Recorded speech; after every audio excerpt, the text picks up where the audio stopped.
أعوذ بالله من الشيطان الرجيم بسم الله الرحمن الرحيم لقد من الله على المؤمنين إذ بعث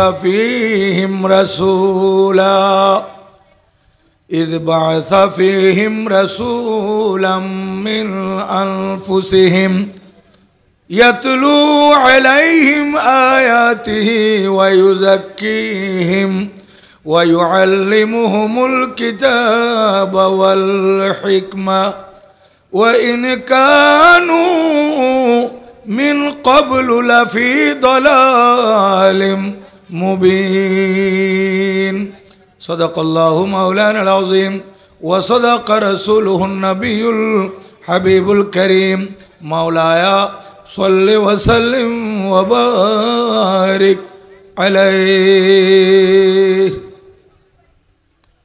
हश्र तक डालेंगे हम पैदाइश मौला का धूम हश्र तक डालेंगे हम पैदाइश मौला का धूम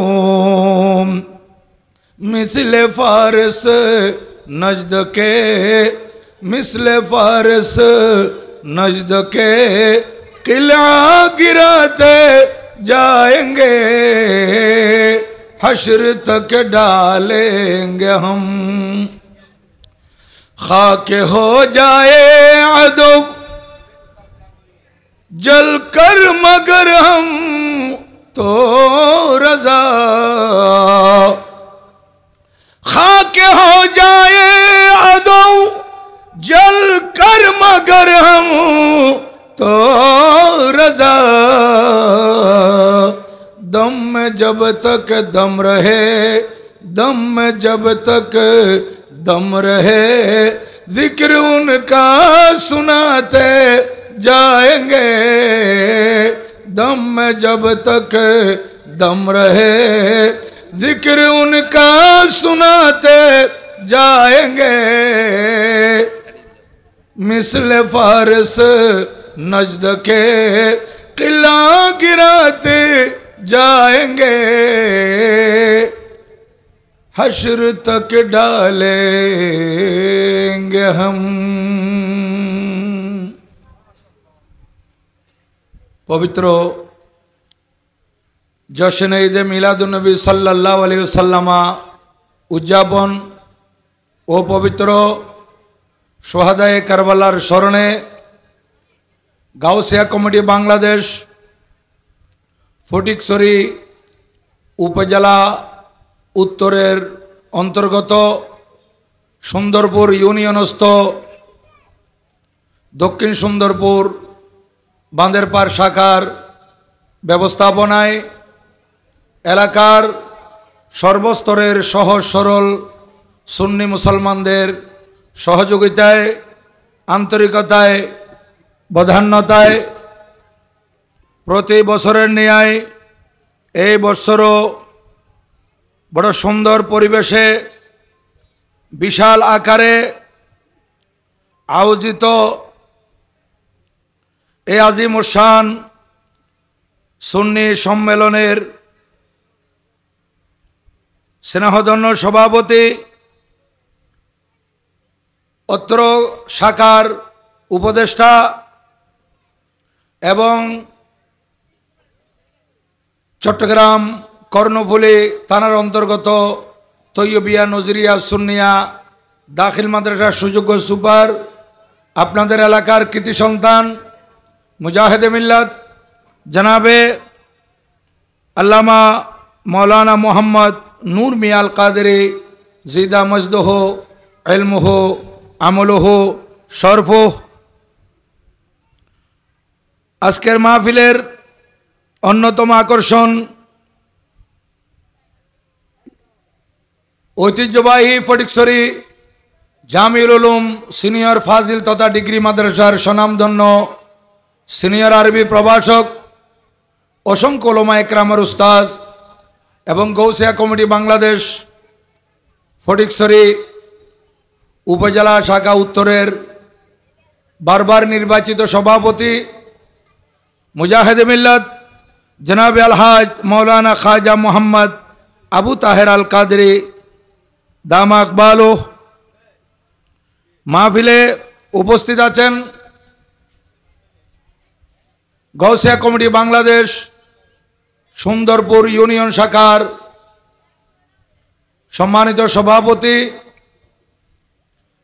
করিম ইবনে করিম জনাবে আলহাজ মৌলানা আজিজুল করিম আল কাদরি সাহেব দামা আকবালো আজকের মাহফিলের আরেকজন অন্যতম আকর্ষণ আলহাজ মৌলানা মোহাম্মদ আব্দুল মাসুদ আল কাদরি দামা আকবালো গাউসিয়া কমিটি বাংলাদেশ ফটিকছড়ি উপজেলা শাখা উত্তরের সাধারণ সম্পাদক। কিছুক্ষণের মধ্যে আমাদের মাঝে উপস্থিত হবেন ঐতিহ্যবাহী সুন্নি দ্বীনী প্রতিষ্ঠান চট্টগ্রাম জামিয়া আহমদিয়া সুন্নিয়া কামিল মাদ্রাসার আরবি প্রভাষক মুজাহিদে মিল্লাত ফখরে আলে সুন্নাত তরুণ ইসলামী চিন্তাবিদ জনাবে আলহাজ মৌলানা জয়নুল আবেদিন আল কাদরি দামা আকবালো। উনি আসার আগ পর্যন্ত আমি আপনাদের মাঝে আছি। মঞ্চে আরও উলামা ইকরাম এবং বুজুর্গানে দিন, আমি প্রত্যেকের নাম সম্পর্কে অবগত নই। সবাই আমার শ্রদ্ধাভাজন এবং আমার স্নেহভাজন যোগ্য উলামা ইকরাম মঞ্চ এবং প্যান্ডেলের নিচে তশরিফ ফরমা আমার মুরব্বীগণ, যুবক ভাইয়েরা, স্নেহের ছোট ছোট মাসুম শিশুরা, বিশেষ করে পর্দার আড়ালে মাইকের আওয়াজে প্রজেক্টরের সামনে উজু কালাম করে অপেক্ষমান পর্দানসীন মা ও বোনেরা, বিশেষ করে যারা যদি লাইভ চলে থাকে লাইভে যুক্ত হয়েছেন কাছে দূরে দেশে প্রবাসে, সম্মানিত দর্শক শ্রোতা, আমি আপনাদের প্রতি আবারও মাসনুন সালাম পেশ করছি। আসসালামু আলাইকুম ওয়া রাহমাতুল্লাহি ওয়া বারাকাতুহু। মহান রব্বুল আলামিনের আলিশান দরবারে লক্ষ কোটি শুকরিয়া। সরকারে দো জাহাঁ বায়সে কৌন মকা আরওয়াহুনা ফিদা হো সাল্লাল্লাহু তাআলা আলাইহি ওয়া আলা আলিহি ওয়া সাহবিহি ওয়া সাল্লামার নুরানি দরবারে দরুদ ও সালামের হাদিয়া তোহফা নজরানা পেশ করার পর আপনাদের শুকরিয়া আদায় করতেছি। বড় ভক্তি মহব্বত আন্তরিকতা এবং এখলাস নিয়ে এই মাহফিলে তশরিফ রেখে আপনারা মাহফিলের সৌন্দর্য বৃদ্ধি করেছেন।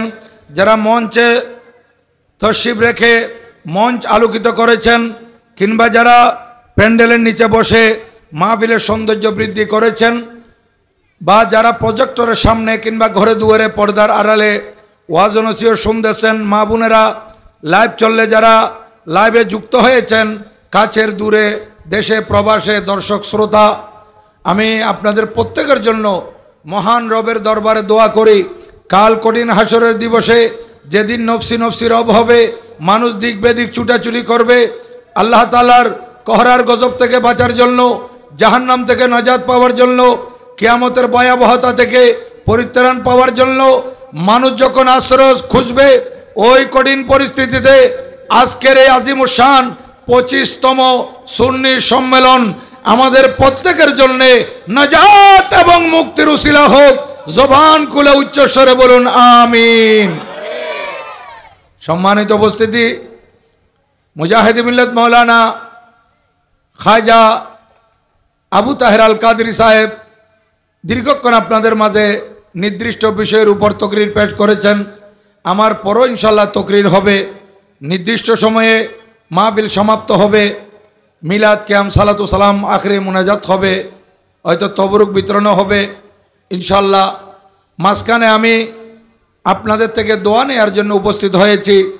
আপনারা শুনেছেন যিনি সঞ্চালনার দায়িত্বে আছেন উনি আমার নামে একটা সাবজেক্ট ঘোষণা করেছেন, যেভাবে প্রত্যেক উলামায়ে কেরামের জন্য এক একটা সাবজেক্ট নির্ধারণ করা হয়েছে। তো আমার ব্যাপারেও তার ব্যতিক্রম হয় নাই। আমাকে একটা সাবজেক্ট দিয়েছে, সেই সাবজেক্টে হচ্ছে কোরআন ও সুন্নাহর আলোকে, কোরআন ও সুন্নাহ থেকে সাহাবী মহিলা, নারী সাহাবী এবং এর পরবর্তী বুজুর্গ মহিলাদের জীবনের আলোকে সমাজে শান্তি শৃঙ্খলা রক্ষায় নারীদের ভূমিকা কী হওয়া উচিত, এই সাবজেক্টের উপর আমাকে আলোচনা করার জন্য বলা হয়েছে। আমি যতটুকু সম্ভব আল্লাহ সুবহানাহু ওয়া তাআলা আমাকে যদি তৌফিক দেন, মদিনাওয়ালা আকার যদি নজরে করম হয়, ওলামায়ে কেরাম বুজুর্গানে দিন এবং আপনাদের দোয়া দয়া, আমার মুর্শিদে করিমের দোয়া নজর আমার প্রতি যদি শামিল হাল থাকে, আমি আপনাদের খেদমতে এই বিষয়ের উপর কিছু আলোচনা করে আমি আমার তকরিরের ইতি টানব। কিছুদিন আগে আমি আপনাদের এই পশ্চিম সুন্দরপুরে এসেছিলাম, সেখানেও বলেছি, আজকেও বলতে হয়, যেহেতু আমরা যে বসি, এই মাহফিলে বসার কি ফায়দা এ সম্পর্কে ভূমিকায় আমি কিছু আলোচনা করব। সেটা হচ্ছে, আমরা যে এখানে কষ্ট করে বসি, সময় দিচ্ছি, এতক্ষণে অনেক মুরব্বীরা এশারের নামাজের পর খাওয়া দাওয়া করে বিছানায় চলে যায়। অনেকে তাহাজ্জুদের রক্ত উঠবে, ফজরের নামাজ পড়বে, এবাদত বন্দেগী করবে। তো ঘুম সেইটা একটা এবাদত। এশারের নামাজের পর যদি মানুষ মনে মনে নিয়ত করে, আয় আল্লাহ, আপনি আমাকে এশারের নামাজ পড়ার তৌফিক দিয়েছেন, আমি এশারের নামাজ আদায় করেছি, আয় আল্লাহ আমি তো ঘুমাবো, ঘুম আর মৃত্যু সমান। অনেক মানুষ আছে যারা ঘুমিয়েছে, ঘুম থেকে আর উঠে নাই, আছে না? ঘুম থেকে আর জাগ্রত হতে পারে নাই। এই ঘুমেই তার জন্য একেবারে শেষ বিদায় হয়ে গেছে। আল্লাহ আপনি যদি দয়া করেন, তাহলে আমি নিয়ত করেছি ফজরের নামাজ আদায় করব। তাহলে আপনি এশারের নামাজ পড়ে, এশারের নামাজ আদায় করে যে ঘুমালেন, নিয়ত করলেন কি ফজরের নামাজ পড়বেন, তাহলে আপনার এশারের নামাজের পর থেকে ফজরের আজানের আগ পর্যন্ত যে লম্বা একটা সময় 5, 6, 7 ঘন্টা ঘুমালেন, সেই ঘুমটা আপনার ইবাদতের অন্তর্ভুক্ত হয়ে গেছে। সেই ঘুমটাও কিসের অন্তর্ভুক্ত? ইবাদতের অন্তর্ভুক্ত। কেন? ওই আপনার নিয়তের কারণে। আপনি নিয়ত করেছেন ফজরের নামাজ আদায় করবেন। আর আরেকটা কথা মনে রাখবেন, আমরা যে নামাজ আদায় করতেছি, আমাদের নামাজগুলো কি কবুল হচ্ছে? কোনো বুজুর্গ বলতেছেন যে আপনি ফজরের নামাজ আদায় করেছেন, ফজরের নামাজ আদায় করার পর এই যে 6টা, 7টা, 8টা, 9টা, 10টা, 11টা, 12টা, আবার আইসা 1টা, 1:30টার দিকে আপনি জোহরের নামাজ আদায় করতেছেন। এই সময়ের মধ্যে আপনি যত কাজকর্ম করেছেন, এই কাজকর্ম সেরে যখন আপনি জোহরের নামাজ আদায় করে ফেলেছেন, তখন আপনি মনে মনে খেয়াল করতে পারবেন আপনার জন্য ফজরের নামাজটা আল্লাহ পাক কবুল করে নিয়েছেন। মহান রব্বুল আলামিন দয়াময় আল্লাহ যদি আপনার থেকে ফজরের নামাজ কবুল না করতেন, তাহলে আপনাকে জোহরের নামাজ পড়ার সুযোগ দিত না। তো তিনি যখন আমাদেরকে জোহরের নামাজ আদায় করার সুযোগ দিয়েছেন, তাহলে আমাদেরকে বুঝতে হবে আমাদের ফজরের নামাজ, বলেন না একটু কথা বলেন, ফজরের নামাজ কবুল হয়েছে। আপনাকে শপথ করে আসছেন আজকে আমার সাথে কথা বলবেন না, যা বলবেন মৌলানা জয়নুল আবেদিন সাহেব আপনাদেরকে কথা বলাইবে। এই জন্য আপনারা আগে ভাগে মেতে দুর্বল হইতে চাইতেছেন না, আমি বুঝছি। তারপরে একটু একটু কথা বলেন, আমাকে একটু সহায়তা করেন। এখানে আপনি যখন আসরের নামাজ আদায় করছেন, তখন আপনি বুঝতে পারবেন আপনার থেকে জোহরের নামাজটা আল্লাহ পাক কবুল করে নিয়েছেন। কারণ জোহরের নামাজ কবুল হওয়ার সেই আলামত কি, যে আপনি আসরের নামাজটা আদায় করতে পেরেছেন। জোহরের নামাজ যদি আল্লাহ পাক কবুল না করতেন, তাহলে আল্লাহ পাক আপনাকে আসরের নামাজ পড়ার সুযোগ দিতেন না। আর মাগরিবের নামাজ যখন আপনি আদায় করেছেন, আপনি খেয়াল করতে পারবেন আপনার থেকে মহান আল্লাহ আসরের নামাজ কবুল করেছেন। কেননা আপনাকে মাগরিবের নামাজ পড়ার সুযোগ দিয়েছেন। আর এশারের নামাজ যখন আপনি আদায় করলেন তাহলে বুঝতে পারবেন আপনার থেকে মাগরিবের নামাজ আল্লাহ পাক কবুল করে নিয়েছেন, যার কারণে এশা পড়ার আপনাকে কি দিয়েছেন? সুযোগ। এইভাবে ফজরের নামাজ যদি আপনি আদায় করেন তাহলে বুঝতে হবে এশা আল্লাহ পাক কবুল করে নিয়েছেন। এইভাবে এক ওয়াক্ত নামাজ আমরা যদি আদায় করতে পারি, বিগত ওয়াক্তের নামাজ কবুল হয়েছে এটা বুঝতে পারি। সম্মানিত উপস্থিতি, তাহলে বুঝে গেল আমরা যখন এশারের নামাজ পড়ে ঘুমাবো, এশারের নামাজ পড়ে আমরা বিশ্রামে চলে যাব, নিয়ত আছে ফজরের নামাজ আদায় করার, তাহলে কিতাবের মধ্যে আসতেছে আপনার এশা থেকে ফজর পর্যন্ত সময়টুকু আপনার ঘুমের মধ্যে কেটেছে, আপনার জন্য এই ঘুম ইবাদত হয়েছে। তাহলে আমরা কত বড় ভাগ্যবান। তাই আমি আপনাদেরকে বলবো, এই মাহফিলে যে আপনারা বসেছেন, এই মাহফিলে তো আমাদের জন্য লাভ থাকতে হবে, উপকার থাকতে হবে, নতুবা আমরা কেন বসবো?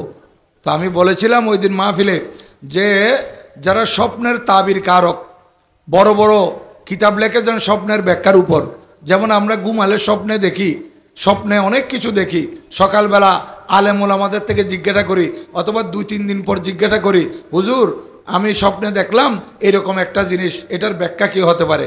প্রত্যেকটা স্বপ্নের একটা কি আছে? ব্যাখ্যা আছে। এই জন্য স্বপ্নের ব্যাখ্যার উপর বড় বড় কিতাব আছে। যারা স্বপ্নের ব্যাখ্যার বড় বড় কিতাব লিখেছেন ওনারা লিখতেছেন, যদি কোনো ইমানদার নরনারী ঘুমালে স্বপ্নের মধ্যে রবিউল আউয়াল মাস চলমান দেখে, কি দেখে? রবিউল আউয়াল মাস চলমান।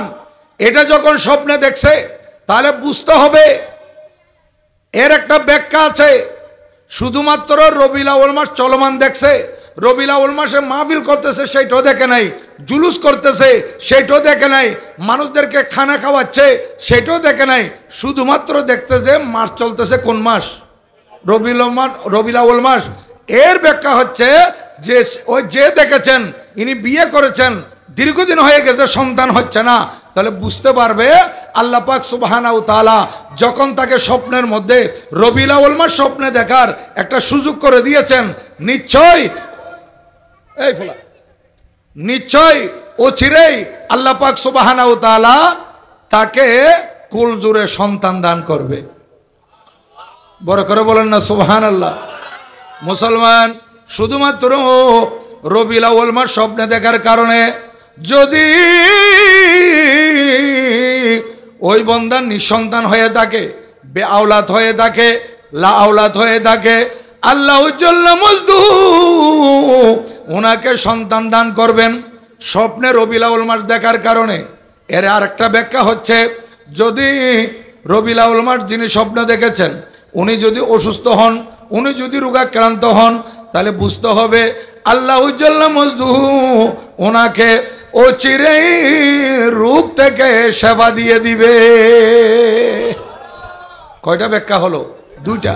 আরেকটা ব্যাখ্যা হচ্ছে, যিনি রবিউল আউয়াল মাস স্বপ্নে দেখেছেন তিনি যদি মজলুম হয়ে থাকেন, ওনার উপর যদি জুলুম করা হয়, আমাদের এখানে অনেক মানুষ আছে নীরবে কান্না করতেছে, মজলুম আছে না? পারিবারিকভাবে মজলুম, সামাজিকভাবে মজলুম, রাজনৈতিকভাবে মজলুম, ব্যবসা করতে গিয়ে মজলুম, এরকম জুলুমের শিকার অনেক মানুষ আছে না? যদি ওই মজলুম ব্যক্তি স্বপ্নের মধ্যে রবিউল আউয়াল মাস চলমান দেখে, এর আরেকটা ব্যাখ্যা হচ্ছে সে যখন রবিউল আউয়াল মাস চলমান এটা স্বপ্নে দেখেছে, আল্লাহ সুবহানাহু ওয়া তাআলা তাকে জুলুম থেকে রেহাই দিয়ে দিবে, নিস্তার দিয়ে দিবে। এটা কি করে দিবে এটা আমার আল্লাহ ভালো জানেন।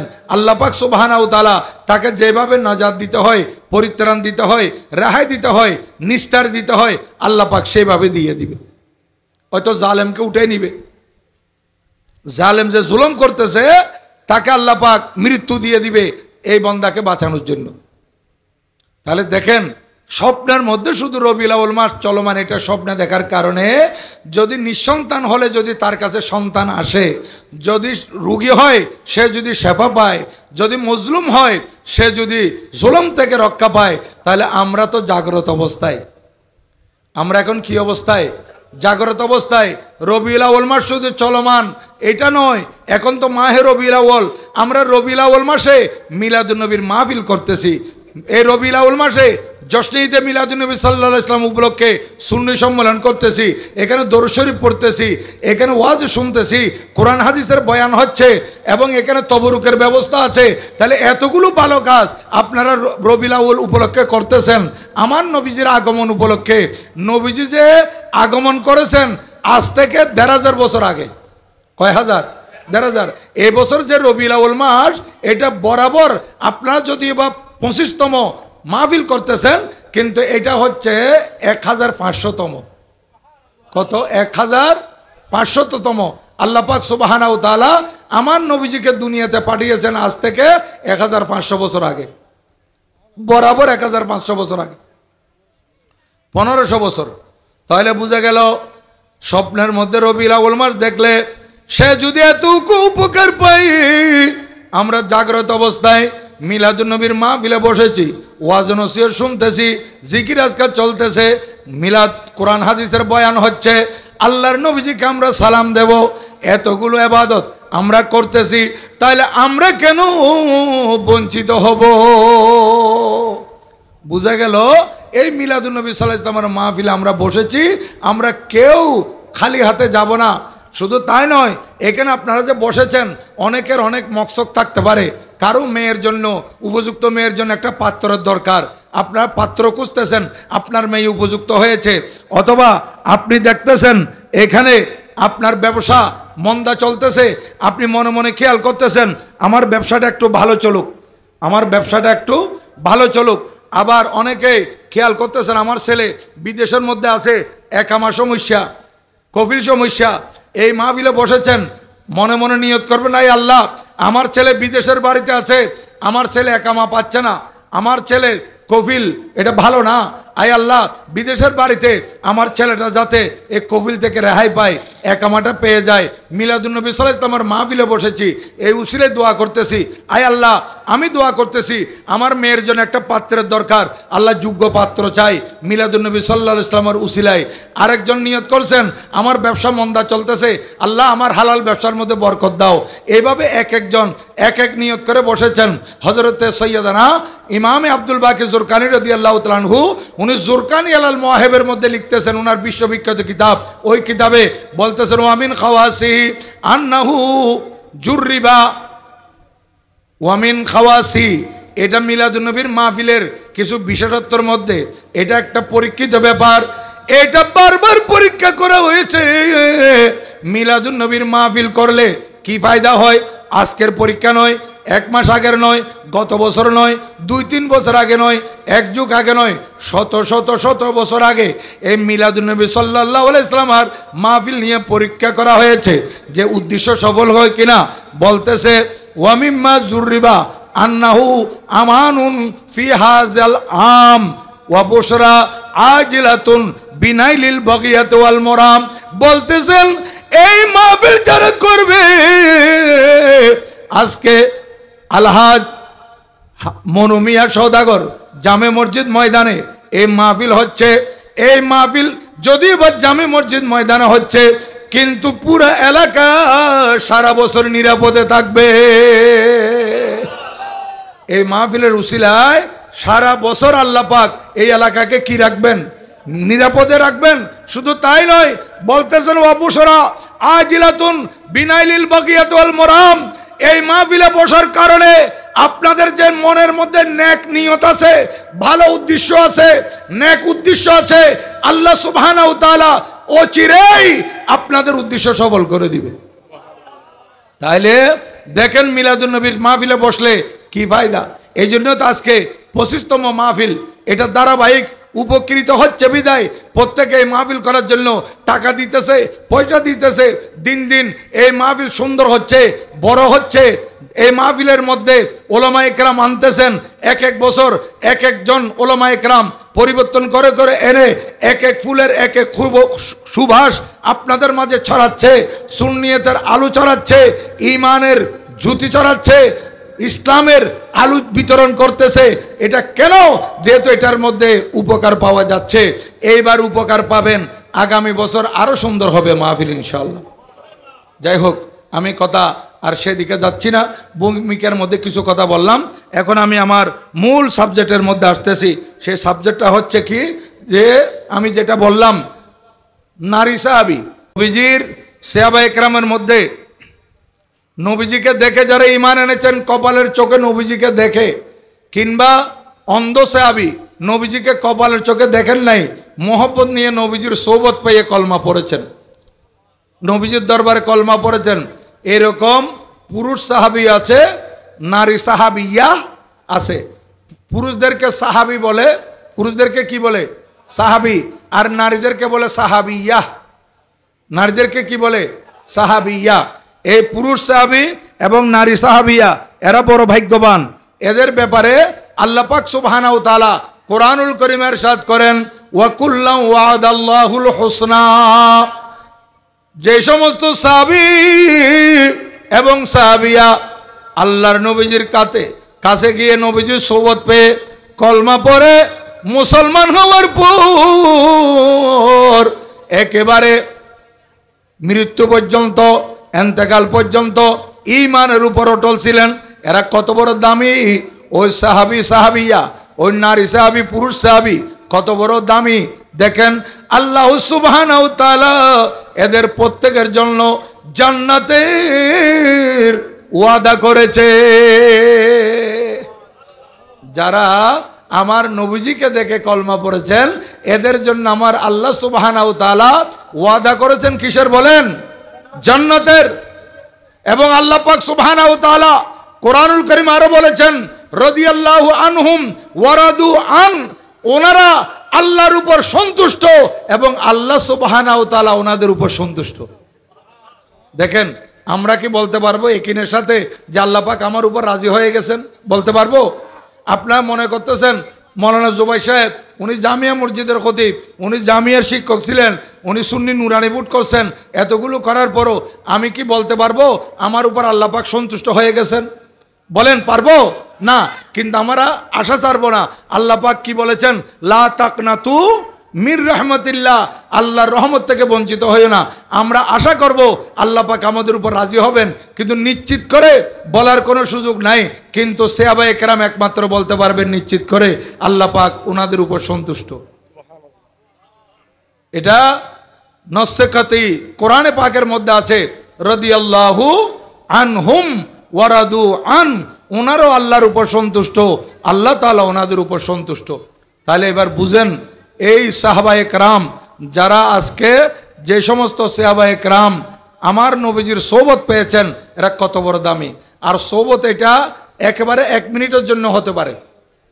দেখেন, এই সোবতটা পুরা লাইভের মধ্যে 1 মিনিটের জন্য যদি হয়, শুধুমাত্র 1 মিনিট, 1 মিনিট সোবত পেয়েছেন, ইন্তেকাল করেছেন। এই যে কলমা পড়েছেন, কলমা পড়ার পর এক ওয়াক্ত নামাজ পড়ার সুযোগ হয় নাই, কোনো কিছু দান করার সুযোগ হয় নাই, কলমা পড়েছেন, সাথে সাথে ইন্তেকাল করেছেন, ওনারা এই জান্নাতে চলে যাবে।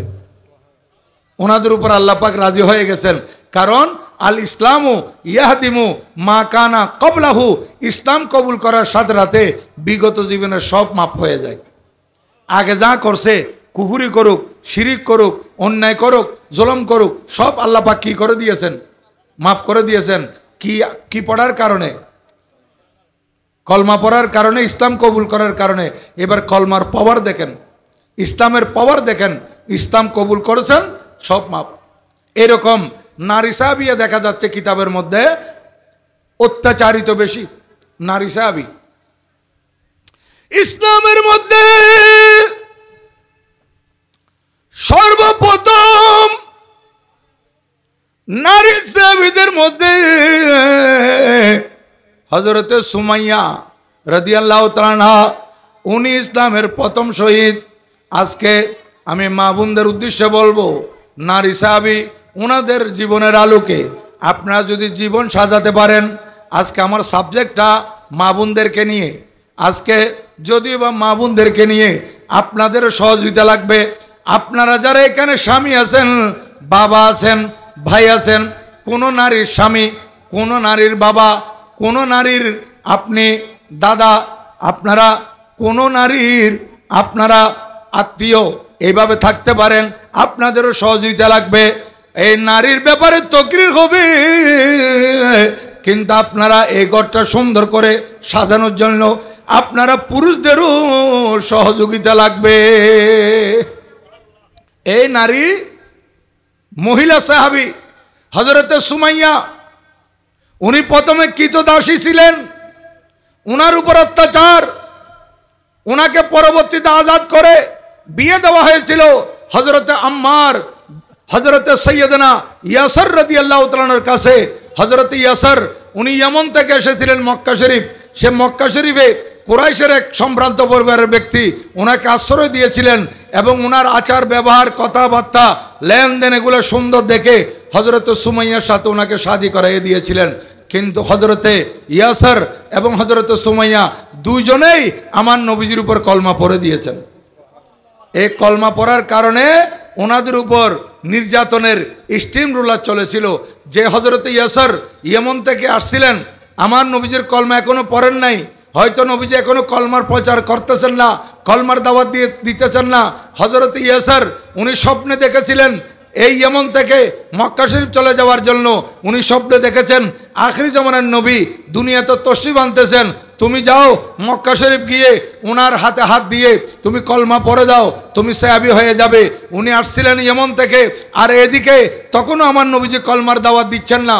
এই ওনার আদর্শ, ওনার আখলাক, ওনার চরিত্র, ওনার ব্যবহার, ওনার লেনদেন এগুলো সব দেখে আরবের মানুষ মোহিত হয়েছিল, ওনাকে রেসপেক্ট করা আরম্ভ করে দিল, সম্মান করতেছে। কিন্তু যখনই উনি স্ত্রী সহ কলমা পড়ে দিয়েছেন, এখন উনি ওদের শত্রু হয়ে গেছেন। কি হয়ে গেছেন? শত্রু। যেমন আমার নবীজি তাদের শত্রু হয়ে গেছেন। হযরত ইয়াসর কেন, আমার নবীজিকেও তারা শত্রু বানিয়ে ফেলছে। যে আরবের কাফেরেরা আমার নবীজির আদব কায়দা, চলাফেরা, আমানতদারি এ সব কিছু দেখে আমার নবীজিকে কাফেরের উপাধি দিয়েছিল আল আমিন। আমার নবীজিকে আল আমিন উপাধি কি মুসলমানরা দিয়েছিল? নবীজি কলমা পড়ার আগে, কলমার দাওয়াত দেওয়ার আগে, ইসলাম প্রচার করার আগেই নবীজিকে আল আমিন বলেছিল। যারা কাফের, যারা মুশরিক, তারাই নবীজিকে আল আমিন উপাধি দিয়েছে। আর আমার নবীজি যখন কলমার দাওয়াত দেওয়া আরম্ভ করলেন, যে আল আমিন উপাধি দেওয়া মানুষগুলোই আমার নবীজির শত্রু হয়ে গেল। কি হয়ে গেল? শত্রু। মুসলমান হযরত ইয়াসর ওনাকে এমন কষ্ট দিয়েছিল। হযরতে ইয়াসর রাদিয়াল্লাহু তাআলা আনহুকে হযরতে বেলাল রাদিয়াল্লাহু তাআলার মতো আগুনের উপর পর্যন্ত শোয়াইয়েছিল। আগুনের উপর দেখেন, গরম রোদের তাপ, আরবের জমিন উত্তপ্ত জমিন, সে জমিনের উপর ওনাকে শোয়াইয়ে রাখা হতো এবং ওনাকে দুর্রা মারা হতো। এত কষ্ট দেওয়ার পরও উনি কলমা ছাড়েন নাই। শেষ পর্যন্ত হযরতে সুমাইয়া রাদিয়াল্লাহু তাআলাকে বলা হলো আবু জাহলের পক্ষ থেকে, সুমাইয়া রে তুমি কলমা ছেড়ে দাও, তোমাকে আরো ভালো স্বামী দেব। সুমাইয়া তুমি কলমা ত্যাগ করো, তোমাকে বাড়ি গাড়ি করে দেওয়া হবে, সব কিছু দেওয়া হবে। হযরতে সুমাইয়া উনি ইসলাম কবুল করার পর আমার নবীজির প্রেমে এমন ভাবে বিভোর হয়েছিলেন, উনি বলেছিলেন আমাকে চাঁদও যদি এনে দাও আমি কলমা ছাড়বো না। যে নবীর কলমা পড়েছি ওই নবীর মহব্বত আর ভালোবাসা আমার রক্তে মাংসে মিশে গেছে। সুবহানাল্লাহ। উনি কলমা ত্যাগ করেন নাই। শেষ পর্যন্ত আবু জেহেল লাস্টবার বলতেছে যে তুই কলমা ছাড়বি কিনা বল। আমাদের পূর্বর ধর্মে আসবি কিনা বল। উনি বলেন না না, কোনোদিন হতে পারে না, আমার যতক্ষণ শরীরের ভিতর প্রাণ আছে ততক্ষণ আমি নবীজির গান গেয়ে যাব, নবীজির কথা বলে যাব, এক আল্লাহর কথা, ওয়াহদানিয়তের কথা স্বীকার করে যাব।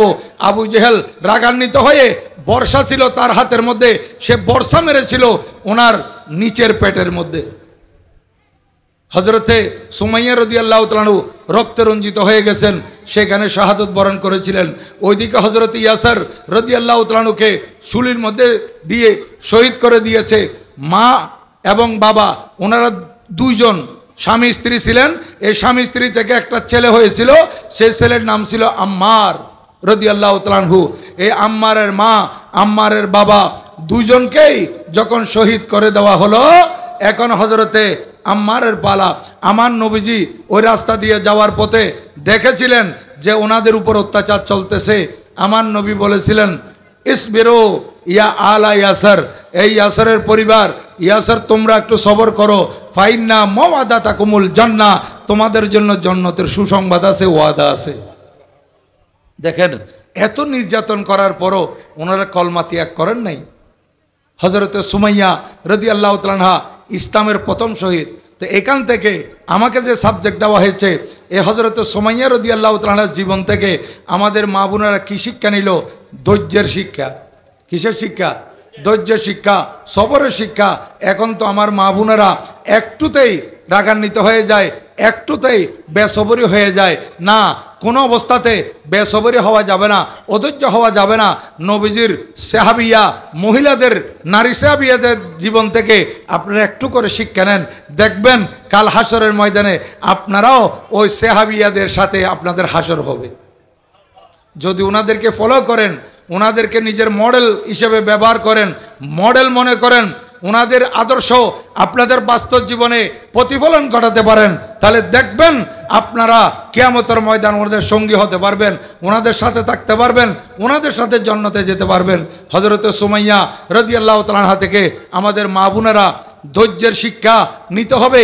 আর ধৈর্য যদি ধারণ করতে পারে, এই পারিবারিকভাবে শান্তি শৃঙ্খলা ফিরে আসবে।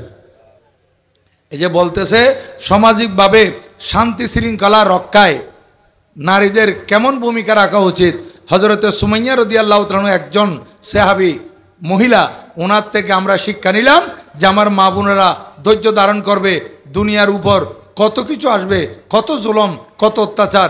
আরে আপনাকে তো শহীদ করে দিচ্ছে না, হযরতে সুমাইয়া রাদিয়াল্লাহু তাআলাকে তো শহীদ পর্যন্ত করে দিয়েছে। তারপরে উনি নীতির উপর কি ছিলেন? অটল ছিলেন।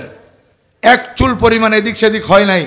উনি নিজের আদর্শের উপর অটল ছিলেন, নবীজির মহব্বতে বিভোর ছিলেন।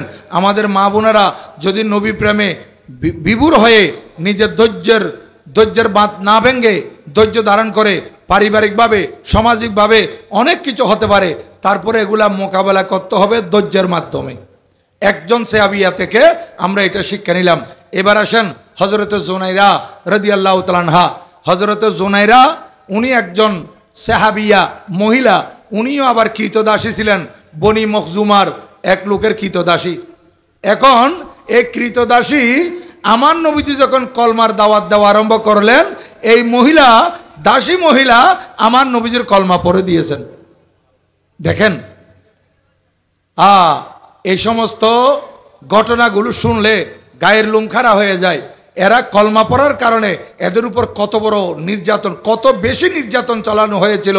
নির্যাতনের স্টিম রোলার ওনাদের উপর কি করে চালানো হয়েছিল, তারপরেও ওনারা এদিক সেদিক হন নাই, নীতির উপর অটল ছিলেন, কলমার উপর মজবুত ছিলেন, নবীজির মহব্বতে বিভোর ছিলেন। হযরতে জুনাইরা রাদিয়াল্লাহু তাআলা আনহা ওই সাহাবিয়া মহিলা, উনি কলমা পড়েছেন। এই সংবাদ যখন ওনার মালিক জানতে পারলেন, শুরু হলো নির্যাতন, শুরু হলো অত্যাচার, শুরু হলো মারপিট। প্রতিদিন ওনাকে আঘাত করতেছে। জুনাইরা, তোমাকে কলমা ছাড়তে হবে। হযরতে জুনাইরা উনি বলেন, না না না, যে নবীর কলমা পড়েছি ওই কলমা এত মধু, আমি এটা ছাড়তে পারবো না। হযরতে জুনাইরাকে বেত্রাঘাত করা হচ্ছে, বেতের বাড়ি দেওয়া হচ্ছে। হযরতে জুনাইরা বেতের আঘাত সহ্য করার পর বেত ওনার পিঠের উপর পড়তেছে, বেতটা উঠানোর সাথে সাথে উনি আমার নবীর কথা বলতেছে। এদিকে বেত্রাঘাত চলতেছে, ওইদিকে হযরতে জুনাইরা আমার নবীজির কথা বলতেছে। এক পর্যায়ে ওনাকে আঘাত করতে করতে মাটিতে লুটিয়ে ফেলানো হয়েছে। হযরতে জুনাইরা রাদিয়াল্লাহু তাআলা আনহু মাটিতে পড়ে গেলেন। এ পড়ে যাওয়ার পর আস্তে আস্তে আস্তে আস্তে কোনো রকমে মাটি থেকে উঠতেই আবার নবীজির কথা। দেখেন কেমন সাহসী মহিলা, যাকে পিটাতে পিটাতে একেবারে মাটিতে লুটিয়ে দিয়েছে, মাটিতে পড়ে গেছেন, সেখান থেকে উঠে আমার নবীজির আলোচনা করতেছেন। আহা, হযরতে বেলাল রাদিয়াল্লাহু তাআলার উপর কত নির্যাতন চলেছিল, আর হযরতে বেলাল রাদিয়াল্লাহু তাআলার এই শাস্তি উনি এগুলো মেনে নিয়ে আগুনের কয়লা পর্যন্ত, লাল টকটকে আগুনের কয়লা ওনার মুখের ভিতর ঢুকিয়ে দিয়েছে। তারপরেও উনি এক আল্লাহর কথা বাদ দেন নাই, নবীজির মহব্বতের কথা বাদ দেন নাই। যখন ওনাকে আজাদ করে নিয়ে যাওয়া হচ্ছে, ওনাকে সিদ্দিক আকবর রাদিয়াল্লাহু তাআলা বলতেছেন, আই বেলাল, আপনার প্রাণ পাখি তো যাবে যাবে অবস্থা, আপনাকে ক্লিনিকে নিয়ে যাব, ডাক্তারের কাছে নিয়ে যাব। হযরতে বেলাল রাদিয়াল্লাহু তাআলা বলতেছেন, আমাকে দুনিয়ার কোনো ডাক্তারের কাছে নিয়ে যেতে হবে না, আমাকে আমার পেয়ারা নবীজির দরবারে নিয়ে যান। আমার নবীর দরবার হচ্ছে আজব দারুশ শিফা, আমার নবীজির দরবারে যাব, আমি ভালো হয়ে যাব।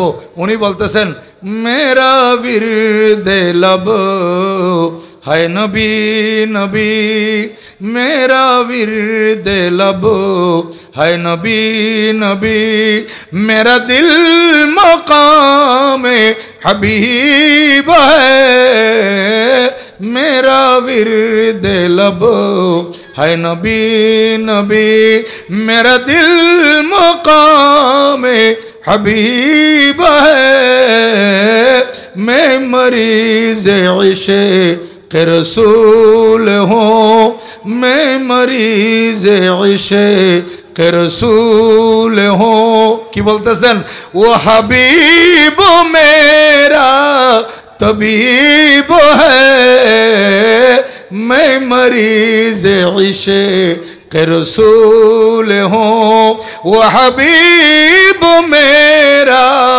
तबीब है, मेरा विरदे लब है नबी नबी।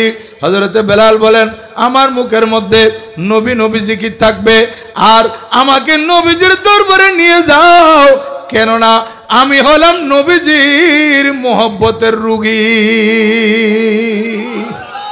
মাই মরিজে ইশকে রসুল হো, আমি নবীজির মোহব্বতের রোগী। ইমাম শের বাঙ্গালা রহমতুল্লাহ আলাইহির মাজারে পাকে জিয়ারত করতে গেলে লেখা দেখবেন, মাই তো বিমার নবী হো, মাই তো বিমার নবী হো, আমি তো নবীজির রোগী। আমাকে দুনিয়ার কোনো ক্লিনিকে নিয়ে গেলে, কোনো বড় বড় এফসিপিএস, এফআরসিএস, এমবিবিএস বড় বড় ডাক্তারের কাছে নিয়ে গেলে আমার রোগ নিরাময় হবে না, আমি তো নবীজির রোগী, আমি নবীজির দরবারে গেলে ভালো হয়ে যাব। মুসলমান, হযরতে জনিরা রাদিয়াল্লাহু তাআলা জুনাইরা, জিন্নিরা জুনাইরা, হযরতে জুনাইরা রাদিয়াল্লাহু তাআলা উনি মাটিতে পড়ে গেলেন, আবার উঠলেন। ও আমার মা বোনেরা শুনেন, কত নির্যাতনার উপর চলেছিল, সাথে সাথে মাটি থেকে উঠে হযরতে জুনাইরা রাদিয়াল্লাহু তাআলা উনি আবার কলমা পড়ে, উনি আবার আমার নবীর নাম নিয়ে তাদের সামনে প্রকাশ্যে উল্লেখ করতেছেন। এখন একদিন আঘাত করে, 2 দিন আঘাত করে, 3 দিন আঘাত করে, 4 দিন আঘাত করে, আঘাতের পর আঘাত উনি সহ্য করে যাচ্ছেন। এক পর্যায়ে একদিন দেখা গেল হযরতে জুনাইরা রাদিয়াল্লাহু তাআলাকে তার মালিক পিটাইতেছে। শুধু মালিক নয়, কিতাবের মধ্যে আসতেছে সেই সময় হযরত উমর ইবনুল খাত্তাব রাদিয়াল্লাহু তাআলা কলমা পড়েন নাই, উনিও উনাকে পিটাইতেছেন হযরত জুনাইরাকে। এখন জুনাইরা মাটিতে পড়ে গেছে, হযরত জুনাইরা রাদিয়াল্লাহু তাআলা মাটি থেকে উঠে আবার আমার নবীজির নাম নিচ্ছে। মালিক যে দৌড়া দিয়ে মারতেছে, দৌড়ার সাথে একটা রশি ছিল, সেই কাঠ দিয়ে মারতেছিল, তার সাথে একটা রশি ছিল। এখন রশিটা ওনার রাগান্বিত হয়ে খুবই রেগে ওনার গলার মধ্যে ফাঁস দিয়ে এমন ভাবে টান দিয়েছে হযরতে জুনায়রা রাদিয়াল্লাহু তাআলা দুইটা চোখ বেরিয়ে চলে আসছে। এগুলো বলা যায় না, আসলে অন্তর ফেটে যেতে চায়। হযরতে জুনায়রা রাদিয়াল্লাহু তাআলা দুই চোখ বেরিয়ে আসছে। ওনার দুই চোখ যখন বাইরে চলে আসছে, চোখের জুতিও চলে গেছে। এখন এ জালেম মালিক বলতেছে, এ জুনায়রা দেখ, তুই যে মোহাম্মদের নাম নিচ্ছিস, তোর যে আল্লাহর নাম নিচ্ছিস, এখন তো মোহাম্মদ তোকে বাঁচাইতে আসে নাই, তোর আল্লাহ তো তোকে বাঁচায় নাই। তোর চোখের জ্যোতি কে নিয়েছে জানিস? আমাদের খোদা লাত এবং উজ্জা। নাউজুবিল্লাহ বলেন, বড় করে বলেন নাউজুবিল্লাহ। বলতেছে জুনায়রা, আমাদের মাবুদ যাদেরকে আমরা ইবাদত করি, সিজদা করি, অর্থাৎ যাদেরকে তারা শিরিক করে, বলতেছে লাত এবং উজ্জা তোর চোখের জ্যোতি নিয়ে গেছে। হযরতে জুনায়রা রাদিয়াল্লাহু তাআলা তারপরেও বলতেছেন, না না না, লাত এবং উজ্জা এরা নিজের খবর রাখতে পারে না, আমার চোখের জ্যোতি কিভাবে নিতে পারে? এই কথা বলার পর সে ক্ষিপ্ত হয়ে এখন হযরতে জুনায়রা রাদিয়াল্লাহু তাআলাকে বলতেছেন, ঠিক আছে, তোমার চোখের জ্যোতি যদি লাত উজ্জা নিয়ে না থাকে, তাহলে তুই যে খোদার কথা বলতেছিস সে খোদার কাছে দোয়া কর, চাই দেখি তোর জ্যোতি ফেরত আসে কিনা। মুসলমান, হযরতে জুনায়রা রাদিয়াল্লাহু তাআলা এই জালেমের কথা শুনে আল্লাহর কাছে হাত তুলে দিয়েছেন, আল্লাহ, আমার আপনি সর্বোচ্চ সব কিছু নিয়ে গেলে আমাকে আপনি মৃত্যু দিয়ে দিল। এই জালেমের হাতে যদি আমার মৃত্যু হয়ে যেত, তাহলে আমি মনে করতাম আমার মৃত্যু এইভাবে সংগঠিত হওয়ার ছিল, কিন্তু এখনো আমার ইন্তেকাল হয় নাই, এখন আমি বেঁচে আছি, কিন্তু তাদের জুলুমের শিকার হয়ে আমার চোখের জ্যোতি চলে গেছে। আল্লাহ, শুধু চোখের জ্যোতি নয়, আমার জীবনও চলে গেলে আমি আপনার উপর সন্তুষ্ট থাকতাম, আমার কোনো শাকায়ত থাকতো না। কিন্তু এই জালেমরা বলতেছে আমার নবীজির কারণে আমার চোখের জ্যোতি চলে গেছে। আল্লাহ, এই জালেমেরা আমি যেই নবীর কলমা পড়েছি ওই নবীকে যখন এখানে যুক্ত করে দিয়েছে, ওই নবীর দোয়াই দিয়ে বলতেছি, আল্লাহ, আপনি এদেরকে দেখানোর জন্য আমার চোখের জ্যোতি ফেরত দেন। আল্লাহ, আপনি যদি আমার সব কিছু কেড়ে নিতেন, আপনি যদি আমাকে মৃত্যু দিয়ে দিতেন, আমি বলতাম না যে আমাকে হায়াত দেন। কিন্তু জালেমেরা তো বলতেছে যে আপনি কিছু করতে পারবেন না, আমার নবীজি কিছু করতে পারবে না। এখন নবীজির যখন সওয়াল এসে গেছে, আল্লাহ, এখন আমি আপনার কাছে আমার চোখের জ্যোতি চাইতেছি, ওই নবীজির ইজ্জতের খাতিরে আমাকে চোখের জ্যোতি দিয়ে দেন। সাথে সাথে আল্লাহ সুবহানাহু ওয়া তাআলা এই মহিলার চোখের জ্যোতি দিয়ে দিয়েছে।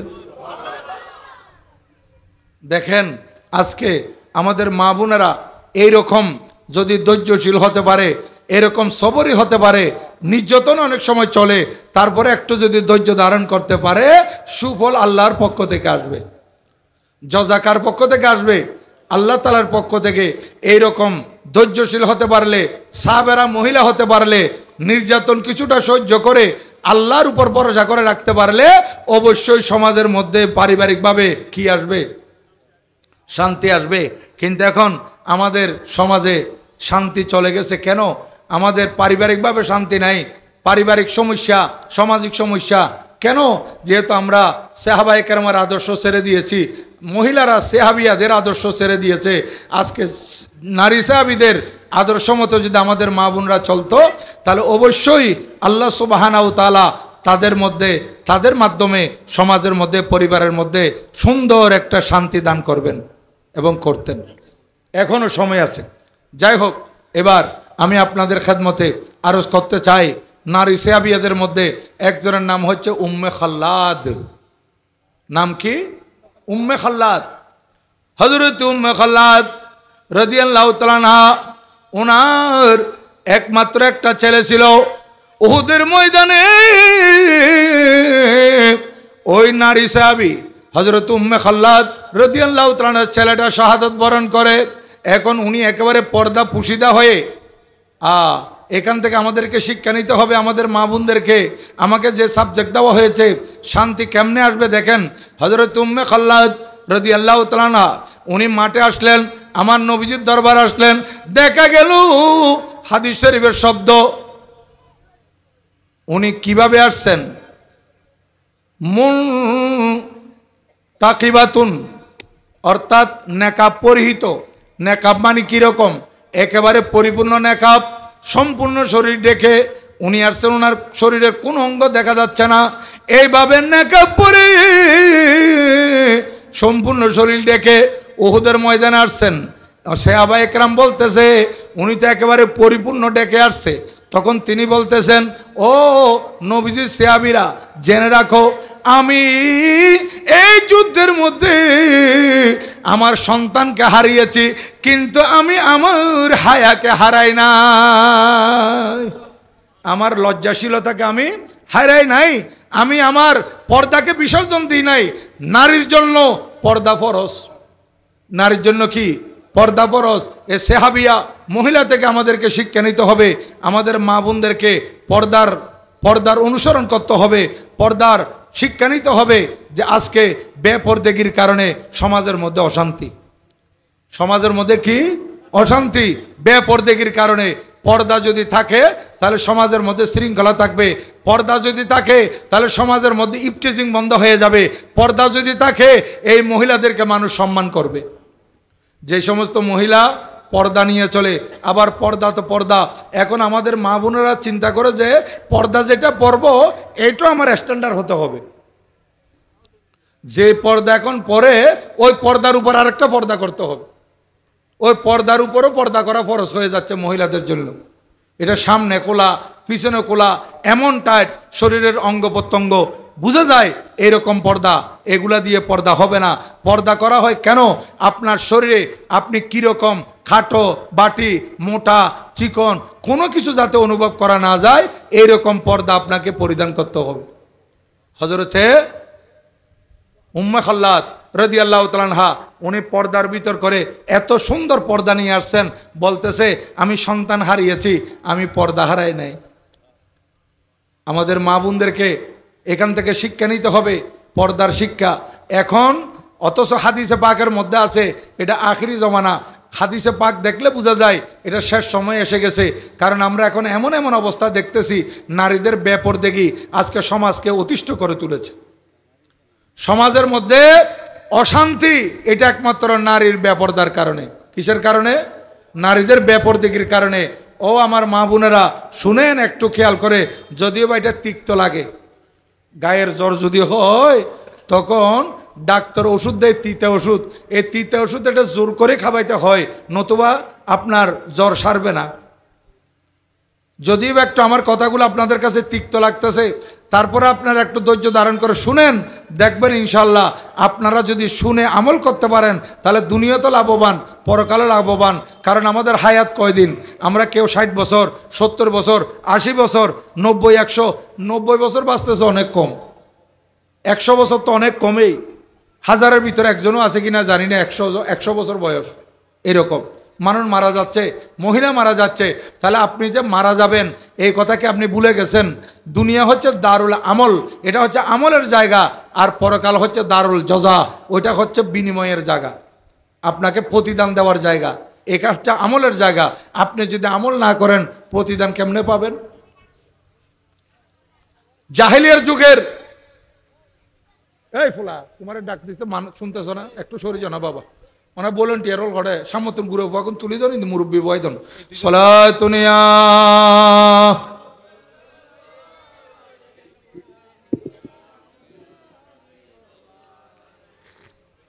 আর কাশকে মুস্তফা সলমান উস বারো বরদর গুশে দামানে উস তো সলাতুনিয়া।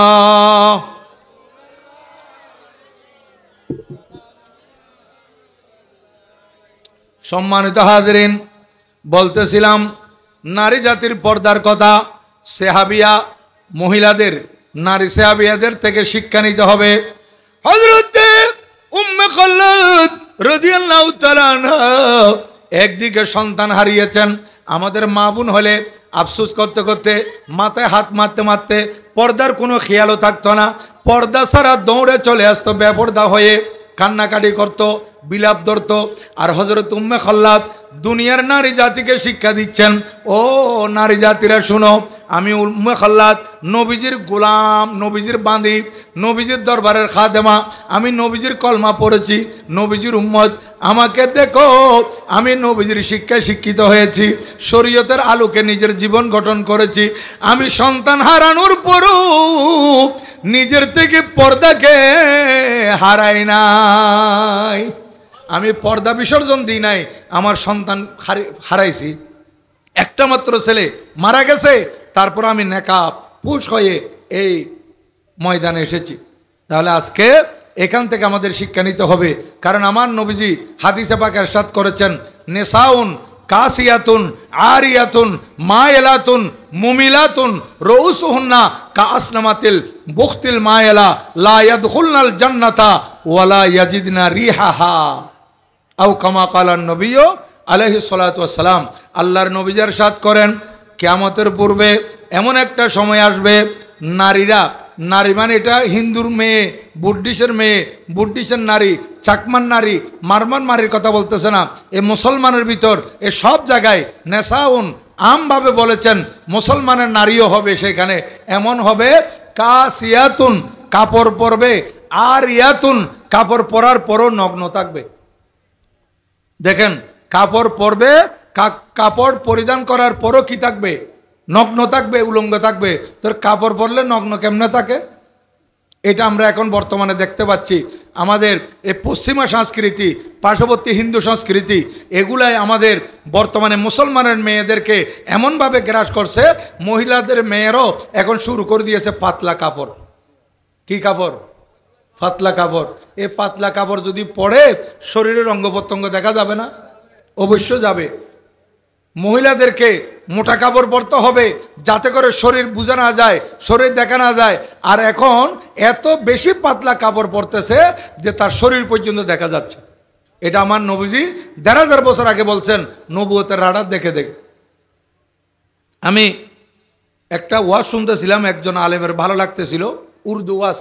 যখন শুনতেছি সেখানে দেখতেছি এই কথা উনি আনছেন যে এক সওদাগরের কাছে মহিলা গেছে কাপড় ক্রয় করার জন্য কাপড়ের দোকানে, বলতেছে যে ওর বি পাতলা দিজিয়ে, ফাতল দিয়ে দিবে, ফাতল কর, হ্যাঁ আরও ফাতল তো। আর আচ্ছা, আরা গুম যাই দি মুসুরি নটা খাই, তো মুসুরি বেদি যদি মাই বলে খসছিলে খৈলইব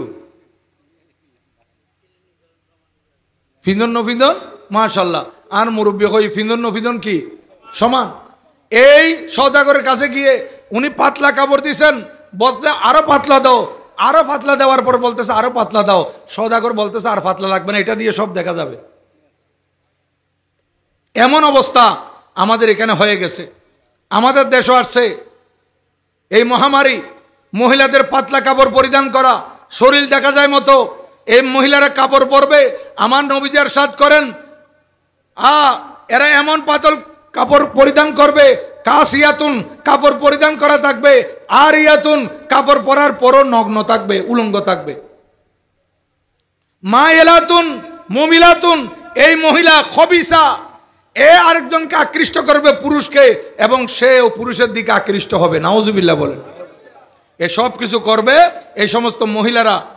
আজকে নিজের যৌবনের তাড়নায় এমন হয়ে যাবে যে পশুর মতো হয়ে যাবে।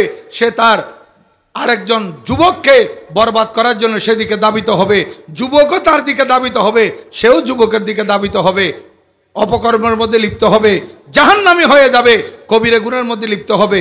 এই রকম সময় একটা এসে যাবে।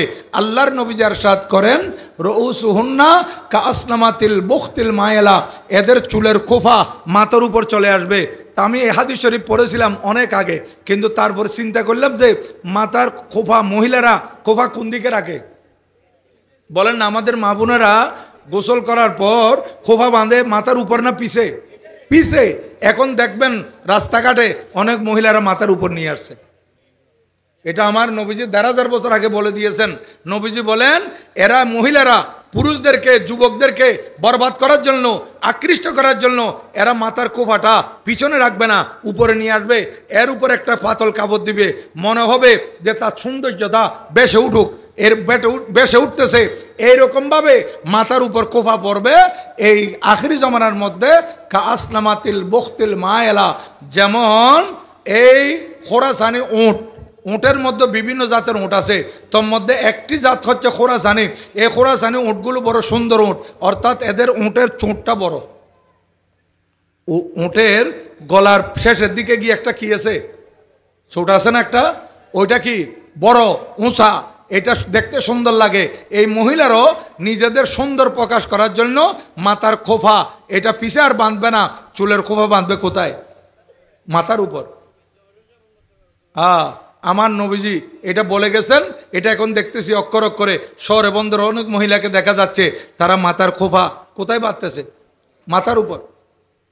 আল্লাহর প্রিয় মেহবুব সাল্লাল্লাহু তাআলা আলাইহি ওয়াসাল্লাম হাদিসে পাকে ইরশাদ করেছেন, লা ইয়াদখুলনাল জান্নাতা, এই সমস্ত মহিলারা জান্নাতের মধ্যে প্রবেশ করবে না, ওয়ালা ইয়াজিদনা রিহাহা, এবং জান্নাতে প্রবেশ করা তো দূরের কথা, জান্নাতের ভিতর যে সুগন্ধি, জান্নাতের মধ্যে যে খুশবু, এটা 500 বছরের রাস্তা পর্যন্ত ছড়ায়। বেহেশতের খুশবু কত দূর যায়, 500 বছর। নবীজি বলেছেন, ইরশাদ করেছেন, মসিরাতা কাজা ওয়া কাজা, এটা এরকম এরকম 500 বছর পর্যন্ত বেহেশতের সুগন্ধি ছড়াবে। এই মহিলা যারা কাপড় পরেও নগ্ন থাকবে, পাতলা কাপড় পরবে, কোফা মাথার উপরে নিয়ে যাবে, এই সমস্ত মহিলারা জান্নাতে প্রবেশ করা তো দূরের কথা, যে 500 বছর পর্যন্ত বেহেশতের সুবাস ছড়ায় সেখান থেকেও দূরে থাকবে। আজকে এই সুন্দরপুরের মা বোনরা যারা প্রজেক্টরের সামনে বসেছেন কিংবা মাইকের আওয়াজ আমার ওয়াজ নসিহত শুনতেছেন, আপনারা নিজেরও আমল করবেন এবং যারা শুনে নাই, যারা বেআমলি, তাদেরকে এগুলো শুনাই দিবেন যাতে করে তারও আমলদার হতে পারে। কারণ ওয়াজ শুধু আলেমদের করতে হবে তাই নয়, নসিহত আলেমেরা করবে, আপনারা শুনবেন তাই নয়। এখান থেকে যে নসিহতগুলো শুনতেছেন এগুলো আপনাদের উপরে ওয়াজিব হয়ে যাচ্ছে আরেকজনের কাছে পয়সা দেওয়া। নবীজি ইরশাদ করেছেন, বাল্লেগু আন্নি ওয়ালাউ আয়া, একটি আয়াত হলো আমার পক্ষ থেকে, একটি হাদিস শরীফ যদি পাও এটা তোমরা প্রচার করতে থাকো। আল আমরু বিল মারুফ ওয়ান নাহি আনিল মুনকার, সৎ কাজের নির্দেশ দেওয়া, অসৎ কাজের বাধা দেওয়া, এটা শুধু আলেমের দায়িত্ব নয়, এটা আপনাদেরও দায়িত্ব। এটা শুধুমাত্র আলেমের দায়িত্ব নয়, এই দায়িত্ব আপনাদেরও, আপনাদেরকে এই ধরনের দায়িত্ব পালন করতে হবে। অবশ্যই আপনারা পালন করবেন। যে এখানে আপনারা যে ওয়াজগুলো শুনতেছেন, আপনারা যে দূর দূরান্ত থেকে যদি এসে থাকেন, মা বোনেরা শুনতেছে না, আপনারা ঘরে গিয়ে এই ওয়াজগুলো মনে রেখে মা বোনদেরকে বলবেন, সাবধান যে আমার মেয়ে তুমি ভালো করে চলো, ভালো করে চললে এইরকম নেয়ামত পাবে। হুজুর কালকে এই বাঁধের পাড়ের মাহফিলে আমাদেরকে বলেছিলেন, আমরা শুনছিলাম এরকম হাদিস শরীফে আছে মহিলারা নাকি এরকম কাপড় পরবে, তোমরা এরকম করবে না। এই যারা জাহান্নামী মহিলা তারা যেরকম চলবে আমরা সেই রকম চলবো না, আমাদের মা বোনদেরকে সেই রকম চলতে দেব না। আমরা নসিহত করব, আমরা তাদেরকে বুঝাবো, আমরা তাদেরকে উপদেশ দেব। আর যে এইরকম যদি চলতে পারে তাহলে দুনিয়া তো লাভবান হবে, পরকালও কি হবে, বড় করে বলেন সুবহানাল্লাহ। তাহলে মহিলাদের এই পর্দার শিক্ষাটা কার থেকে নিলাম? নবীজির নারী সাহাবিয়া হযরত উম্মে খাল্লাদ রাদিয়াল্লাহু তাআলা আনহা থেকে। এবার শুনেন, সমাজের মধ্যে, পরিবারের মধ্যে অনেক সময় ঝগড়া হয়। আজকে সূরা মুজাদালা, কোরআনুল করিমের এটা হচ্ছে 58 নম্বর সূরা। কত নম্বর? 58 নম্বর সূরা, সূরাতুল মুজাদালা। এটা কখন নাযিল হয় দেখেন। আল্লাহর প্রিয় মেহবুব সাল্লাল্লাহু তাআলা আলাইহি ওয়াসাল্লাম নারী সাহাবিয়া খাওলা বিনতে সালাবা রাদিয়াল্লাহু তাআলা আনহা, ওনার স্বামী ওনার সাথে জেহার হয়েছিল। আরবের মধ্যে ইসলাম কবুল করার আগে স্বামী যদি তার স্ত্রীকে যদি মুহরমাত মা অথবা রাদাইমা, মুহরমাতের মধ্যে কারো অঙ্গের সাথে তুলনা করে, যে অঙ্গ দেখাটা হারাম এরকম কোনো অঙ্গের সাথে তুলনা করে বিবিকে, সাথে সাথে জেহার হয়ে যাবে, বিবি আলোক হয়ে যাবে। যদি বিবিকে বলে তোমার পিঠটা আমার মার পিঠের মতো, এই বিবি তার উপর কি হয়ে যাবে? হারাম। যতক্ষণ পর্যন্ত কি করবে না, জেহারের কি দিতে হয়, জেহারের জন্য যে কফারা, এই কফারা যতক্ষণ আদায় করবে না ততক্ষণ বিবি হালাল হবে না। কিন্তু জাহিলের যুগের মধ্যে এটা একেবারে তালাক ছিল। যদি এরকম জেহার করে এটা আর তার সাথে, এই স্বামীর সাথে বিবির সাথে আর হবে না, পৃথক হয়ে যাবে, একদম সেপারেট হয়ে যাবে। এখন ওনারা তো জাহিলিয়ার যুগে জেহার করে ফেলছে। এখন ইসলাম যখন তারা কবুল করলেন, এখন বিবি আমার নবীজির দরবারে আসলেন, ইয়া রাসূলুল্লাহ, আমার স্বামী আমাকে খুব মহব্বত করে, ভালোবাসে, আমি আমার স্বামীকে মহব্বত করি, রাগের মাথা গিয়ে আমার স্বামী আমার সাথে এরকম একটা ব্যবহার করে ফেলছে, যার কারণে জেহার হয়ে গেছে। হুজুর, আমাদের অনেক সন্তান আছে, এই সন্তানগুলো শুধু আমার কাছে যদি থাকে, আমার স্বামী না থাকলে আমি এদেরকে লালন পালন করা কষ্ট হয়ে যাবে। আর আমি যদি এগুলো আমার স্বামীকে দিয়ে দিই, আমার এই মেয়েগুলো আমার স্বামীও লালন পালন করতে পারবে না, তার জন্য কষ্টকর হয়ে যাবে। হুজুর, আমাকে একটা ফয়সালা দেন। একদিন বলে, 2 দিন বলে, আমার নবীজি বলেন, আমি তোমাকে ফয়সালা কেমনে দিব? আল্লাহ তাআলার পক্ষ থেকে এখনো এটার কোনো ফয়সালা, জেহারের কোনো হুকুম আসে নাই। জেহার করলে তার জন্য কাফারা কি দিতে হয়, কি করতে হবে না করতে হবে, এটা এখনো পর্যন্ত হুকুম আসে নাই। আল্লাহর প্রিয় মেহবুব সাল্লাল্লাহু তাআলা আলাইহি ওয়াসাল্লামের দরবারে এই মহিলা বারবার বলতে বলতে শেষ পর্যন্ত এই মহিলা বলতেছে, ইয়া রাসূলুল্লাহ, আপনি তো আমাকে কোনো কিছু বলতেছেন না, এখন আমি আল্লাহর কাছে বলবো। কার কাছে? আল্লাহ তাআলার দরবারে গিয়ে উনি বলতেছেন, আলী আল্লাহ, আমার ছোট্ট ছোট্ট মেয়েরা, এরা তো নষ্ট হয়ে যাবে, মা হারা হয়ে যাবে, বাপ হারা হয়ে যাবে। আমিও এত পয়সাওয়ালা নয়, আমার সন্তানদেরকে লালন পালন করার জন্য আমার স্বামী লাগবে, আর আমার স্বামীও আমাকে ভালোবাসে, আমিও স্বামীকে ভালোবাসি। কিন্তু মাঝখানে রাগের মাথায় আমাদের মধ্যে এরকম কথা হয়েছে, যার কারণে আমি স্বামী থেকে পৃথক হয়ে গেছি। আল্লাহ, আপনি একটু কোনো ফয়সালা নাজিল করুন। তখন আল্লাহ সুবহানাহু ওয়া তাআলা ওই সূরাতুল মুজাদালা এটা নাজিল করেছেন এবং সেখানে জেহারের যে কফারা সেটার আলোচনা করে দিয়েছেন। সুবহানাল্লাহ। তাহলে আজকে দেখেন, এই নারী সাহাবী, ওনার নাম কি বলছিলাম মনে আছে? হযরতে হাওলা বিনতে সালাবা রাদিয়াল্লাহু তাআলা আনহা, ওনার উসিলায় আজকে এই জেহারের কফারার আয়াত নাজিল হয়েছে। তাহলে আমি আপনাদের খেদমতে আরজ করতে চাই, আমাদের মা বোনেরা, এই আমাদের সমাজের মধ্যে একটা কথা আছে, আমাদের পাড়া, আমরা একটা কথায় কথায় বলি, কলসি যদি দুইটা একসাথে থাকে তখন একটার সাথে বাড়ি খাই লাগে, আওয়াজ হয়। অনুরূপভাবে স্বামী স্ত্রী ঘর করতে গেলে, স্বামী স্ত্রী সংসার করতে গেলে কিছু এদিক সেদিক হয়, হটটক হয়, স্বামী অনেক সময় গরম হয়ে যায়। তো স্বামী রাগান্বিত হলে বিবির উচিত বিবি একটু নরম হয়ে যাওয়া, আর বিবি যদি রাগান্বিত হয় তাহলে স্বামীর উচিত স্বামী একটু নরম হয়ে যাওয়া। এখন স্বামীও গরম হয়ে গেছে, বিবি তার থেকে আরও বেশি গরম হয়ে গেছে, তাহলে এরকম যদি হয়, এটা সাহাবীদের আদর্শ নয়, এটা সাহাবায়ে কেরামের আদর্শ নয়, এটা ইসলামের আদর্শ নয়। রাগ এমন হারাম, যারা রাগকে হজম করতে পারে এরা বড় দামি মানুষ। ওয়াল কাযিমিনাল গায়জা ওয়াল আফিনা আনিন নাস ওয়াল্লাহু ইউহিব্বুল মুহসিনিন। আল্লাহ পাক সুবহানাহু ওয়া তাআলা বলেছেন, যারা রাগকে হজম করতে পারে, মানুষকে ক্ষমা করতে পারে, এরাই হচ্ছে মুহসিন। আল্লাহ পাক এই ধরনের বান্দাকে ভালোবাসেন, নারী হোক পুরুষ হোক। যারা রাগকে হজম করতে পারবে এবং মানুষকে ক্ষমা করে দিতে পারবে। আপনার স্বামী আপনাকে রাগের মাথায় কিছু বলে ফেলছে, আপনি ক্ষমা করে দেন। বিবি বুঝে না বুঝে স্বামীকে কিছু বলে ফেললো, স্বামীর উচিত বিবিকে ক্ষমা করে দেওয়া, তাইলে সংসারটা টিকে। আজকে আমাদের সমাজের মধ্যে দেখেন, চট্টগ্রামের থেকে ঢাকার মধ্যে আরও বেশি, আমি জানি, আমি শুনেছি এইটার ব্যাপারে অ্যাডভোকেটদের কাছে, যে সিটি কর্পোরেশনের মধ্যে প্রতি মাসে নাকি প্রায় 7 থেকে 8 হাজার দরখাস্ত জমা হয় ওই তালাকের। 7 থেকে 8 হাজার, ঢাকার মধ্যে তো আরও বেশি। এগুলা কেন? এগুলা তো আগে তত বেশি ছিল না। আল্লাহ পাক সুবহানাহু ওয়া তাআলা শরীয়তের মধ্যে তালাককে জায়েজ রেখেছেন, কিন্তু তালাক এটা জায়েজের মধ্যে সর্বনিকৃষ্ট জায়েজ। আবগজুল হালাল বলেছে এটাকে, কি বলেছে? আবগজুল হালাল। হালালের মধ্যে একেবারে নিকৃষ্ট ঘৃণিত হালাল হচ্ছে তালাক। কোনো সংসার ভেঙে যাওয়া এটা আমার আল্লাহ চান না। করলে দেখা যায় আল্লাহ পাক যে আলোচনা করেছেন সেখানে চেয়েছেন বন্দারা যাতে সেপারেট না হয়ে যায়। একবার আগ্ধ হয়ে গেছে, বিবাহ শাদী হয়ে গেছে, সংসার করতেছে, সংসার জীবনে তাদের মধ্যে যাতে কোনো বিশৃঙ্খলা না আসে, তারা যাতে সুখে শান্তিতে থাকতে পারে, এই জন্য আল্লাহ পাক সুবহানাহু ওয়া তাআলা কোরআন শরীফে বলেছেন স্বামী এবং স্ত্রী এরা আল্লাহ তাআলার নিদর্শন। সুবহানাল্লাহ বলেন না?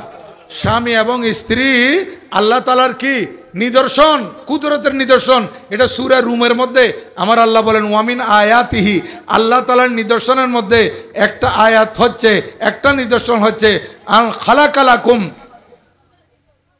মিন আনফুসিকুম আজওয়াজা, আল্লাহ পাক তোমাদের ভিতর থেকে তোমাদের জন্য তোমাদের স্ত্রীকে সৃষ্টি করেছেন। কেন? একটা কথা মনে রাখবেন, আমরা আজকে এখানে অনেক আত্মীয় আছি, আমাদের আত্মীয়তার কোনো শেষ নাই। ইনিকে, ইনি আমার বাবা, ইনিকে, ইনি আমার মা, ইনিকে, ইনি আমার ছেলে, ইনিকে, ইনি আমার মেয়ে, ইনিকে, ইনি আমার ভাই, উনিকে, উনি আমার বোন, উনি আমার মামা, উনি আমার চাচা, উনি আমার জ্যাঠা, ইনি আমার চাচি, ইনি আমার মামি। এইভাবে আত্মীয়তার সম্পর্ক অনেক আছে না? আছে কিনা বলেন না? আছে। কিন্তু সর্বপ্রথম যে আত্মীয়টা সেটা হচ্ছে স্বামী স্ত্রী। এটা দুনিয়াতে নয়, বেহেশতে সর্বপ্রথম আত্মীয়তার সম্পর্ক হয়েছে কিসের? স্বামী এবং স্ত্রীর।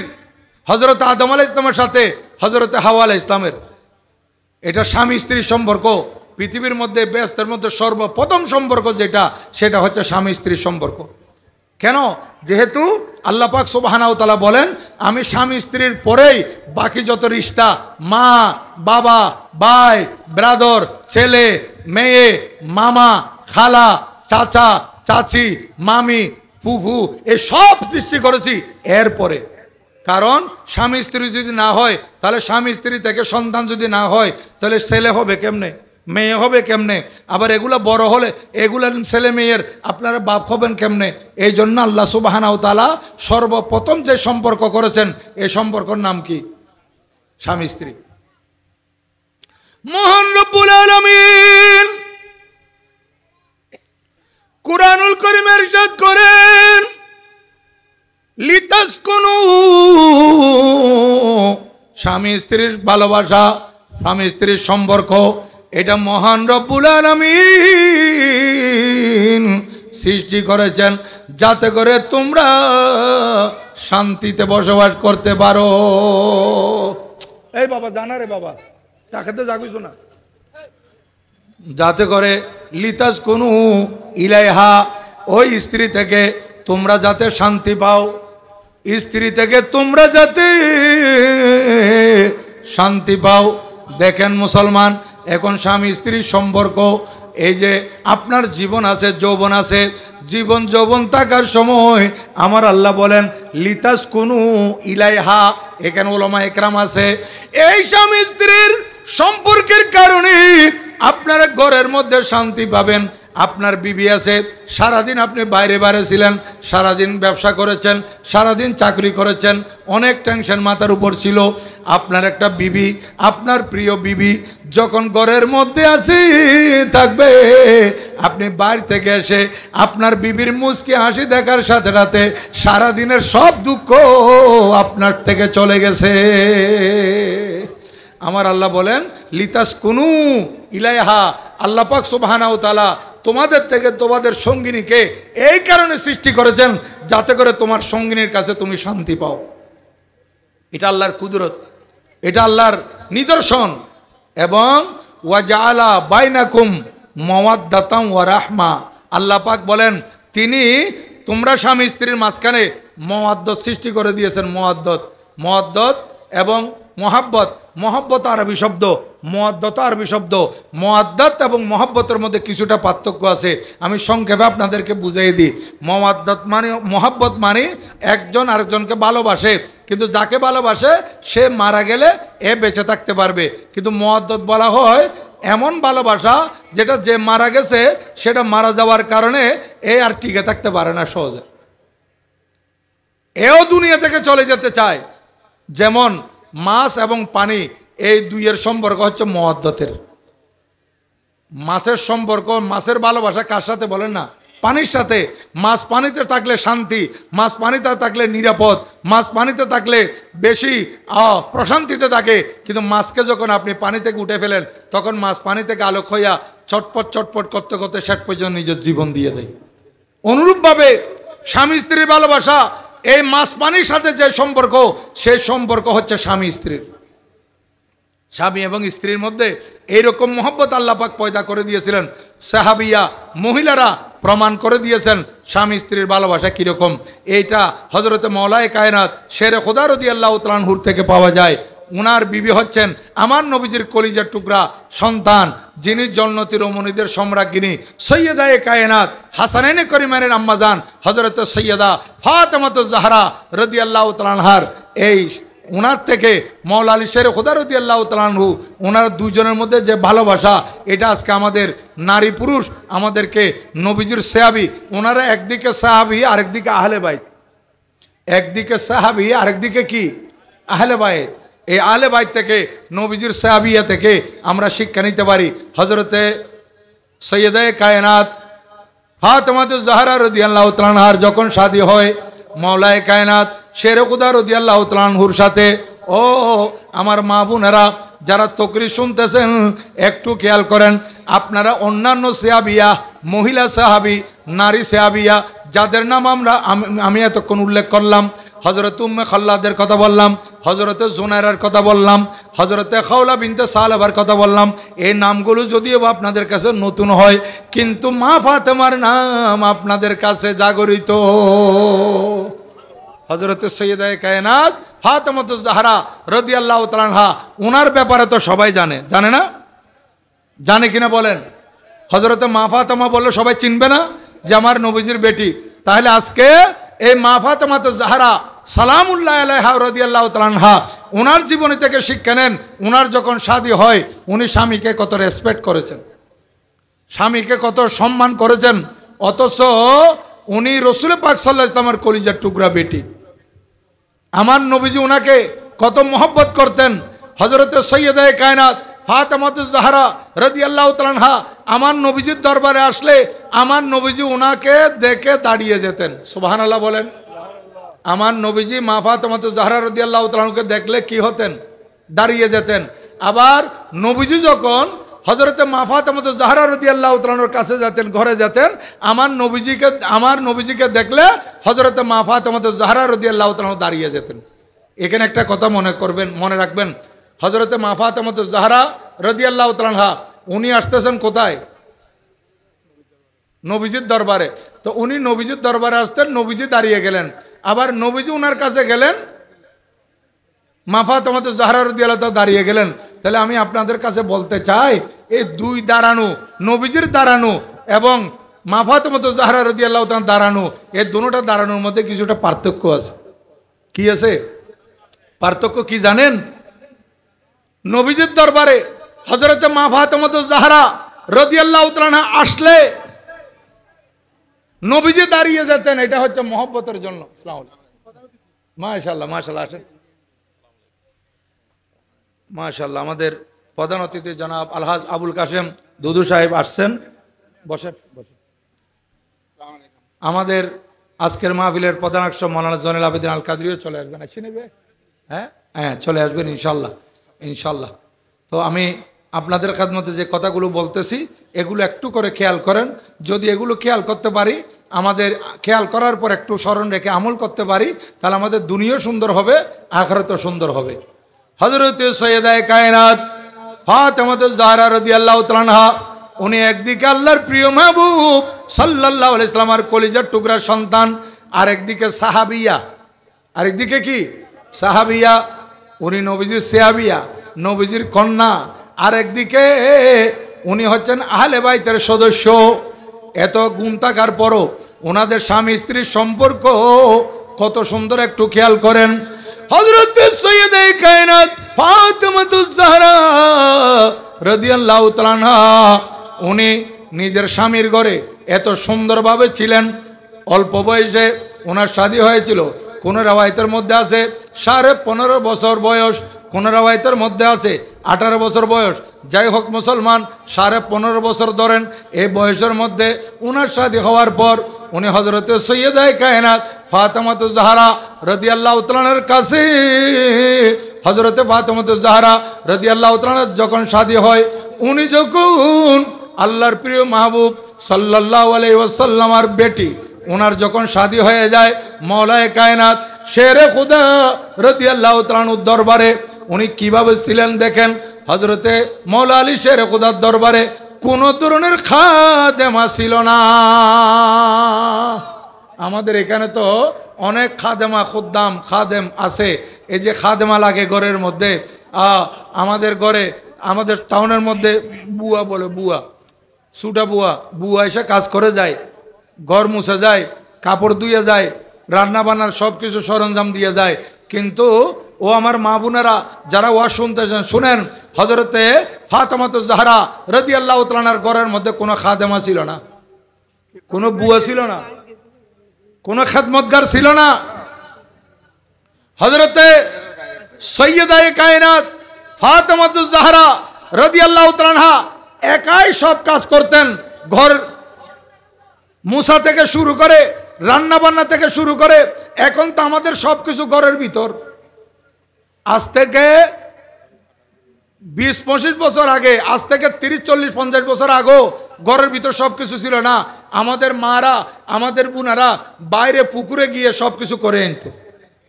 এখন তো গ্রামে পর্যন্ত ওয়াশরুম থেকে শুরু করে রান্নাঘরের মধ্যে সব কিছু আপনার পানি আছে, মেশিনের মাধ্যমে পানি উঠানো হচ্ছে, আপনার ঘরের মধ্যে অ্যাভেলেবল পানি আছে, সব কিছু ঘরের ভিতর পেয়ে যাচ্ছেন।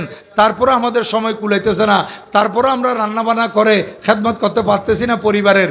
অথচ হযরতে ফাতেমাতুজ জাহরা রাদিয়াল্লাহু তাআলা কলসি ভর্তি করে পানি নিজে নিয়ে আসতেন পুকুর থেকে, অনেক দূর থেকে, তারপরও পর্দার ভিতর থেকে, পর্দার ভিতর দিয়ে।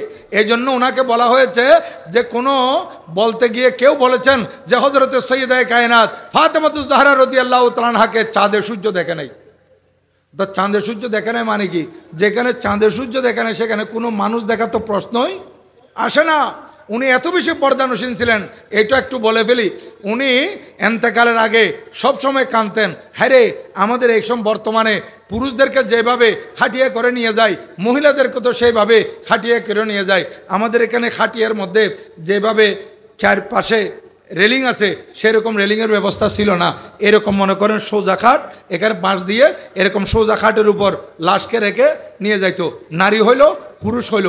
এখন হযরতে ফাতেমাতুজ জাহরা রাদিয়াল্লাহু তাআলা চিন্তা করতেছেন, যেখানে আমাকে দুনিয়াতে কেউ দেখে নাই, এখন আমি মারা যাওয়ার পর মানুষ অনুমান করবে নবীজির বেটি এতটুকু লম্বা ছিল, এরকম শুকনা ছিল, এরকম মোটা ছিল, এরকম অনুমান করতে পারবে। এখন আমি তো এটা সহ্য করতে পারবো না, এটা আমার সহ্য হবে না, আমি কি করব, আমি মারা গেলে আমাকে কিভাবে নিয়ে যাবে, এটা বলতে বলতে উনি কাঁদতেন। একদিন হযরতে আসমা বিনতে উমাইস রাদিয়াল্লাহু তাআলা আনহা, উনি হচ্ছেন হযরতে সিদ্দিক আকবর রাদিয়াল্লাহু তাআলার বিবি, উনি আসলেন। আপনি সব সময় কাঁদেন, আই নবীজির বেটি আপনার কান্না তার সহ্য হচ্ছে না। উনি বলেন আমি কাঁদতেছি অন্য কোনো কারণে নয়, আমি মারা যাওয়ার পর আমাকে কিভাবে নিয়ে যাবে। এই যে বর্তমানে লেভেল একটা খাটের মধ্যে চকির মধ্যে নিয়ে বাঁশ বেঁধে নিয়ে যাচ্ছে, এখানে তো মানুষ আমাকে দেখলে অনুমান করবে আমার বডি কীরকম, স্ট্রাকচার কীরকম, আমি লম্বা কতটুকু, মোটা তাজা বা শুকনা কীরকম, মানুষ অনুমান করতে পারবে। এটা আমার পর্দা, মারা যাওয়ার পরও আমার পর্দার ব্যাঘাত ঘটবে। দুনিয়াতে আমাকে কেউ দেখে নাই, মারা যাওয়ার পরও আমাকে কেউ দেখুক, এটা আমি চাই না। তখন হযরত আসমা বিনতে উমাইস রাদিয়াল্লাহু তাআলা আনহা মানুষ দ্বারা একটা এমন খাটিয়া তৈরি করলেন যে খাটিয়ার মধ্যে রেলিং আছে, চতুর্পাশে কি আছে, গাছ দিয়ে, এটা বাটাম দিয়ে রেলিং করে দিয়েছে। এটা কইরা তারপর হযরতে ফাতেমাতুজ জাহরা রাদিয়াল্লাহু তাআলার কাছে আনছে। ওনাকে বলতেছেন, আই সৈয়দায়ে কায়নাত ফাতেমাতুজ জাহরা রাদিয়াল্লাহু তাআলা, এই খাটিয়াটা দেখেন তো, এটাতে আপনাকে যদি রাখা হয়, এর উপর যদি একটা কাপড় দেওয়া হয়, আপনাকে তো মোটেও দেখা যাবে না। তারপর উনি শান্ত হয়ে গেছেন, সুবহানাল্লাহ। এত পর্দানসীন ছিলেন। তো উনি স্বামীর ঘরে পানি নিয়ে আসতেন অনেক দূর থেকে, ঘরের ঝাড়ু দেওয়া থেকে শুরু করে, মোছা থেকে শুরু করে সব নিজে করতেন। নিজে আবার চাক্কির আটার রুটি বানাতেন, সেখানে তো ভাতের ব্যবস্থা ছিল না, তখন রুটি বেশি চলতো, রুটি নিজে বেলতেন। আবার দুইটা সন্তান, তিনটা সন্তান, একটা তো ছোটকালে এন্তেকাল হয়ে গেছেন, হজরতে মহসিন, হজরত ইমামে হাসান, হজরত ইমামে হাসান হোসাইন, ওনারও মাত্র 11 মাসের ব্যবধান। ব্যবধান কত মাসের? 11 মাসের। এই অল্প ব্যবধানের মধ্যে এই দুই ছেলে, দুই সন্তান, ওনারা দুজন ছোট ছোট, এই দুইজনকে লালন পালন করা, ঘরের রান্নাবান্না থেকে শুরু করে, ঘর মুছা ঝাড়ু দেওয়া থেকে শুরু করে, পানি আনা, ঘরের সব কিছু ঠিক করা, স্বামীর খেদমত করা, এই সব উনি একাই আঞ্জাম দিতেন। একদিন আল্লাহর পেয়ারা মাহবুব সাল্লাল্লাহু আলাইহি ওয়াসাল্লামের কাছে গেছেন। দেখেন ওই যে কথাটা ছুটে গেছে, আমার নবীজির দরবারে গেলে নবীজি ওনার জন্য দাঁড়িয়ে যেতেন। এটা হচ্ছে শফকতান, এটা হচ্ছে মহব্বতের দাঁড়ানো। মা ফাতেমা জাহরা রাদিয়াল্লাহু তাআলা আনহাকে নবীজি এত বেশি ভালোবাসতেন, নবীজির বেটি আসলে নবীজি বলেন না দাঁড়িয়ে যেতেন। এখন কোন সময় নবীজি যখন হযরতে ফাতেমা জাহরা রাদিয়াল্লাহু তাআলা আনহার ঘরে যেতেন, তখন হযরতে ফাতেমা জাহরা রাদিয়াল্লাহু তাআলা আনহা আমার নবীজিকে দেখে দাঁড়িয়ে যেতেন। এইটা হচ্ছে তাজিমান, এটা হচ্ছে সম্মানার্থে। নবীজির যে তাজিম ফাতেমা জাহরা রাদিয়াল্লাহু তাআলা আনহা করতেন, এটা হচ্ছে সম্মানের তাজিম, এটা হচ্ছে সম্মানের দাঁড়ানো, এটা হচ্ছে তাজিমের দাঁড়ানো। আর নবীজি নিজের বেটির জন্য দাঁড়ানো, এটা হচ্ছে মহব্বতের কারণে। কথা বুঝে আসছে? এখন দেখেন, একদিন গেলেন নবীজির দরবারে, হযরতে ফাতেমা জাহরা রাদিয়াল্লাহু তাআলা আনহা খবর পেলেন যে এখন কিছু যুদ্ধের মধ্যে কিছু আটকে পড়া বাঁধি দাসী নবীজির দরবারে আসছে, এগুলো নবীজি বন্টন করে দিবেন লোকদের মাঝে। এখন নবীজি যে বন্টন করে দিবেন এটা বলার, এটার কারণে হযরতে ফাতেমা জাহরা রাদিয়াল্লাহু তাআলা আনহা উনি গেলেন নবীজির কাছে, ইয়া রাসূলুল্লাহ, ঘরের সব কাম আমাকে সামলাতে হয়, ঘরের সব কাম আমি করতে হয় হুজুর। একদিকে ইবাদত, আল্লাহর ইবাদত করতে হয়, কারণ নবীজির বেটি পঞ্জাগানে নামাজ ফরজ হয়ে গেছে, নামাজ আদায় করতেছেন, এদিকে সন্তানের দেখাশোনা, আরেকদিকে স্বামীর খেদমত, অন্যদিকে 3-4 বেলা খানা তৈয়ার করা, নাস্তা তৈয়ার করা, আবার ঘর মুছা, ওদিকে পানি কালেকশন করা, এই সব কিছু উনি একাই আঞ্জাম দিচ্ছেন। বললেন, ইয়া রাসূলুল্লাহ, শুনেছি উহুদের যুদ্ধে অনেক বাঁধি আটকা পড়েছে, এদেরকে এখানে নিয়ে আসা হয়েছে। ইয়া রাসূলুল্লাহ, আমি যদি একটা খাদেমা পাই, আমার খেদমতের জন্য একটু বাঁধি পাই, তাহলে আমার জন্য একটু সহজ হবে। নবীজি কি উত্তর দিয়েছেন দেখেন। আমাদের দেশের নেতারা নেত্রীরা হলে কি করতো, আগে নিজের পরিবারকে এস্টাবলিশ করতো, আগে নিজের পরিবারকে দিয়ে দিত। কিন্তু এখন নবীজির শিক্ষা কি দেখেন। আমার নবীজি বলেন, আই ফাতেমা শুনো, এই বাঁধি যেগুলো আছে, এগুলো বাঁধি বলো গোলাম বলো, এগুলোর হকদার তুমি নয়, যেহেতু তোমার বাবা আমি এখনো জিন্দা আছি। এগুলার হকদার যারা, তারা কারা? এগুলার হকদার হচ্ছে ওরা যাদের বাবা উহুদের যুদ্ধে মারা গেছে। দেখেন, একটা খাদেমা দেন নাই নবীজি হযরতে ফাতেমা জাহরা রাদিয়াল্লাহু তাআলা আনহার কাছে। তাইলে এখান থেকে আমাদেরকে শিক্ষা নিতে হবে যে আমরা যে স্বজন প্রীতি করি, আমরা সব কিছু আত্মীয়করণ করতে চাই, স্বজন প্রীতি করি, আমাদের আত্মীয় হলে সেটাকে আমরা এক চোখে দেখি, সাধারণ জনগণকে আরেক চোখে দেখি। এটা ইসলাম এলো করে না, ইসলাম সমর্থন করে না। ইসলাম সমর্থন করে যে আপনার ছেলে হোক, আপনার মেয়ে হোক, আপনার প্রতিবেশী হোক, আপনার দেশবাসী হোক, সবাইকে সমান চোখে দেখতে হবে, ইনসাফ কায়েম করতে হবে। আমার নবীজি বললেন না, তোমাকে দেওয়া যাবে না। হযরতে সাইয়্যিদা কায়নাত ফাতেমা জাহরা রাদিয়াল্লাহু তাআলা চলে আসলেন ঘরের মধ্যে, একটা খাদেমা পান নাই, তারপরও নিজে সব কিছু করতেন। এখন আমার নবীজি বলেন, আই ফাতেমা শুনো, তোমাকে তো আমি কোনো খাদেমা দিতে পারলাম না, কিন্তু তুমি একটা কাজ করবে। মাশাআল্লাহ, আজকের মাহফিলের অন্যতম আকর্ষণ আমাদের জামিয়া আহমদিয়া সুন্নিয়া কামিল মাদ্রাসার আরবি প্রভাষক মুজাহিদ মিল্লত ইসলামী চিন্তাবিদ জনাব মৌলানা আলহাজ জয়নুল আবেদিন আল কাদির সাহেব, উনি আমাদের মঞ্চে এসে গেছেন। ইনশাল্লাহ উনি তকরির পেশ করবেন। আমি আর দীর্ঘায়িত করব না, আমি যে কথাটা বলতেছিলাম সেইটাই একটু আমাকে শেষ করতে দেন। সলাতুনিয়া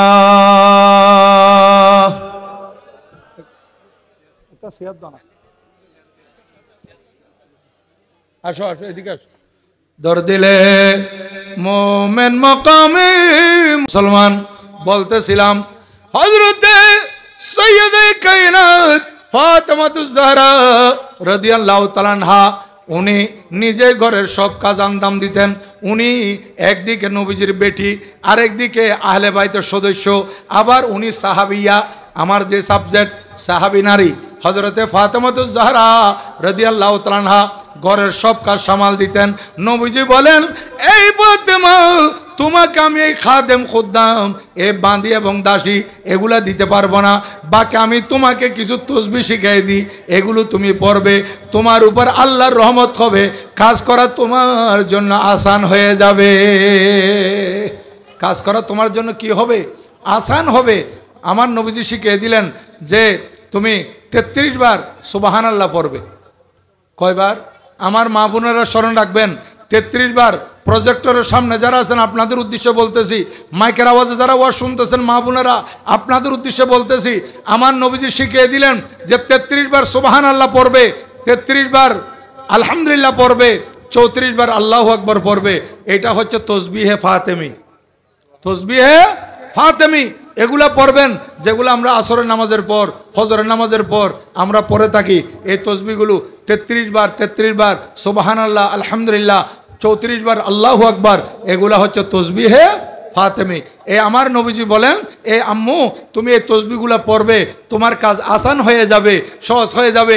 ঠিকই দেখা যাচ্ছে, আমরা রেওয়ায়তের মধ্যে পাচ্ছি সৈয়দে কায়নাত নবীজির দরবার থেকে কোনো বাঁধি পান নাই, খাদেমা পান নাই, নবীজি থেকে কিছু তসবিহ শিখে চলে আসছেন। উনি একদিকে ইমামে হাসান রাদিয়াল্লাহু তাআলা আনহু, উনিও ছোট, ইমাম হোসেন রাদিয়াল্লাহু তাআলা আনহু উনি আরও ছোট। এখন দুইজন সন্তান, এগুলোকে লালন পালন করা, একসাথে ঘরে রান্নাবান্নার কাজ করা, এদিকে রান্নাবান্না করতে গেলে বাচ্চারা কাঁদে, আবার বাচ্চাদেরকে সান্ত্বনা দিতে গেলে ওইদিকে রান্নাবান্নার ব্যাঘাত ঘটে। দেখা গেল হযরতে ফাতেমাতুজ জাহরা রাদিয়াল্লাহু তাআলা আনহা যখন রুটি বানাচ্ছিলেন তসবিহগুলো পড়তেছে, আর ওইদিকে ইমামে হাসান ইমামে হুসাইন রাদিয়াল্লাহু তাআলা আনহুমা ওনারা দুল্লার মধ্যে আছে। কোন ঘরের মধ্যে খাদেমা নাই, দুল্লা দুলানোর কেউ নাই। এই তসবিহ পড়ার কারণে আল্লাহর ফেরেশতারা এসে দুল্লা দুলাইছে। সুবহানাল্লাহ। তাহলে এবার চিন্তা করেন যে আজকে সাহাবিয়া হযরতে রসুল করিম সাল্লাল্লাহু আলাইহি ইসলামার কলিজার টুকরা বেটি, আহলে বাইতে রসুল সাল্লাল্লাহু আলাইহি ইসলামার অন্যতম সদস্য, জন্নতের রমণীদের সম্রাজ্ঞিনী হাসানানে করিমাইনের আম্মাজান শেরে খোদা রাদিয়াল্লাহু তাআলা আনহুর বিবি জান, উনি আজকে নবীজি থেকে তসবিহ শিখাইসা এগুলা যখন পড়তেছেন, এই তসবিহ ওনাকে কাজ দিচ্ছে গায়বীভাবে। এইভাবে আমাদের মা বোনেরা, নারী জাতিরা যদি নারী সাহাবীগণের ইতিহাস একটু ফলো করে, এর নারী সাহাবীর উপর কিতাব আছে, আমি আপনাদেরকে বলবো, আপনাদের ঘরের মধ্যে এখন তো আলহামদুলিল্লাহ শিক্ষার হার অনেক বেড়ে গেছে। এখানে যারা ছেলেদেরকে বিয়ে করায় একেবারে ন্যূনতম মেট্রিক পাস, ন্যূনতম matric pass, intermediate degree honours পড়তেছে, মাস্টার্স পড়তেছে, ঘরে ঘরে এরকম বিবি আপনারা আনতেছেন। তাহলে শিক্ষিতা মহিলাদেরকে আনতেছেন, এদেরকে একটু পড়ারও সুযোগ করে দিবেন।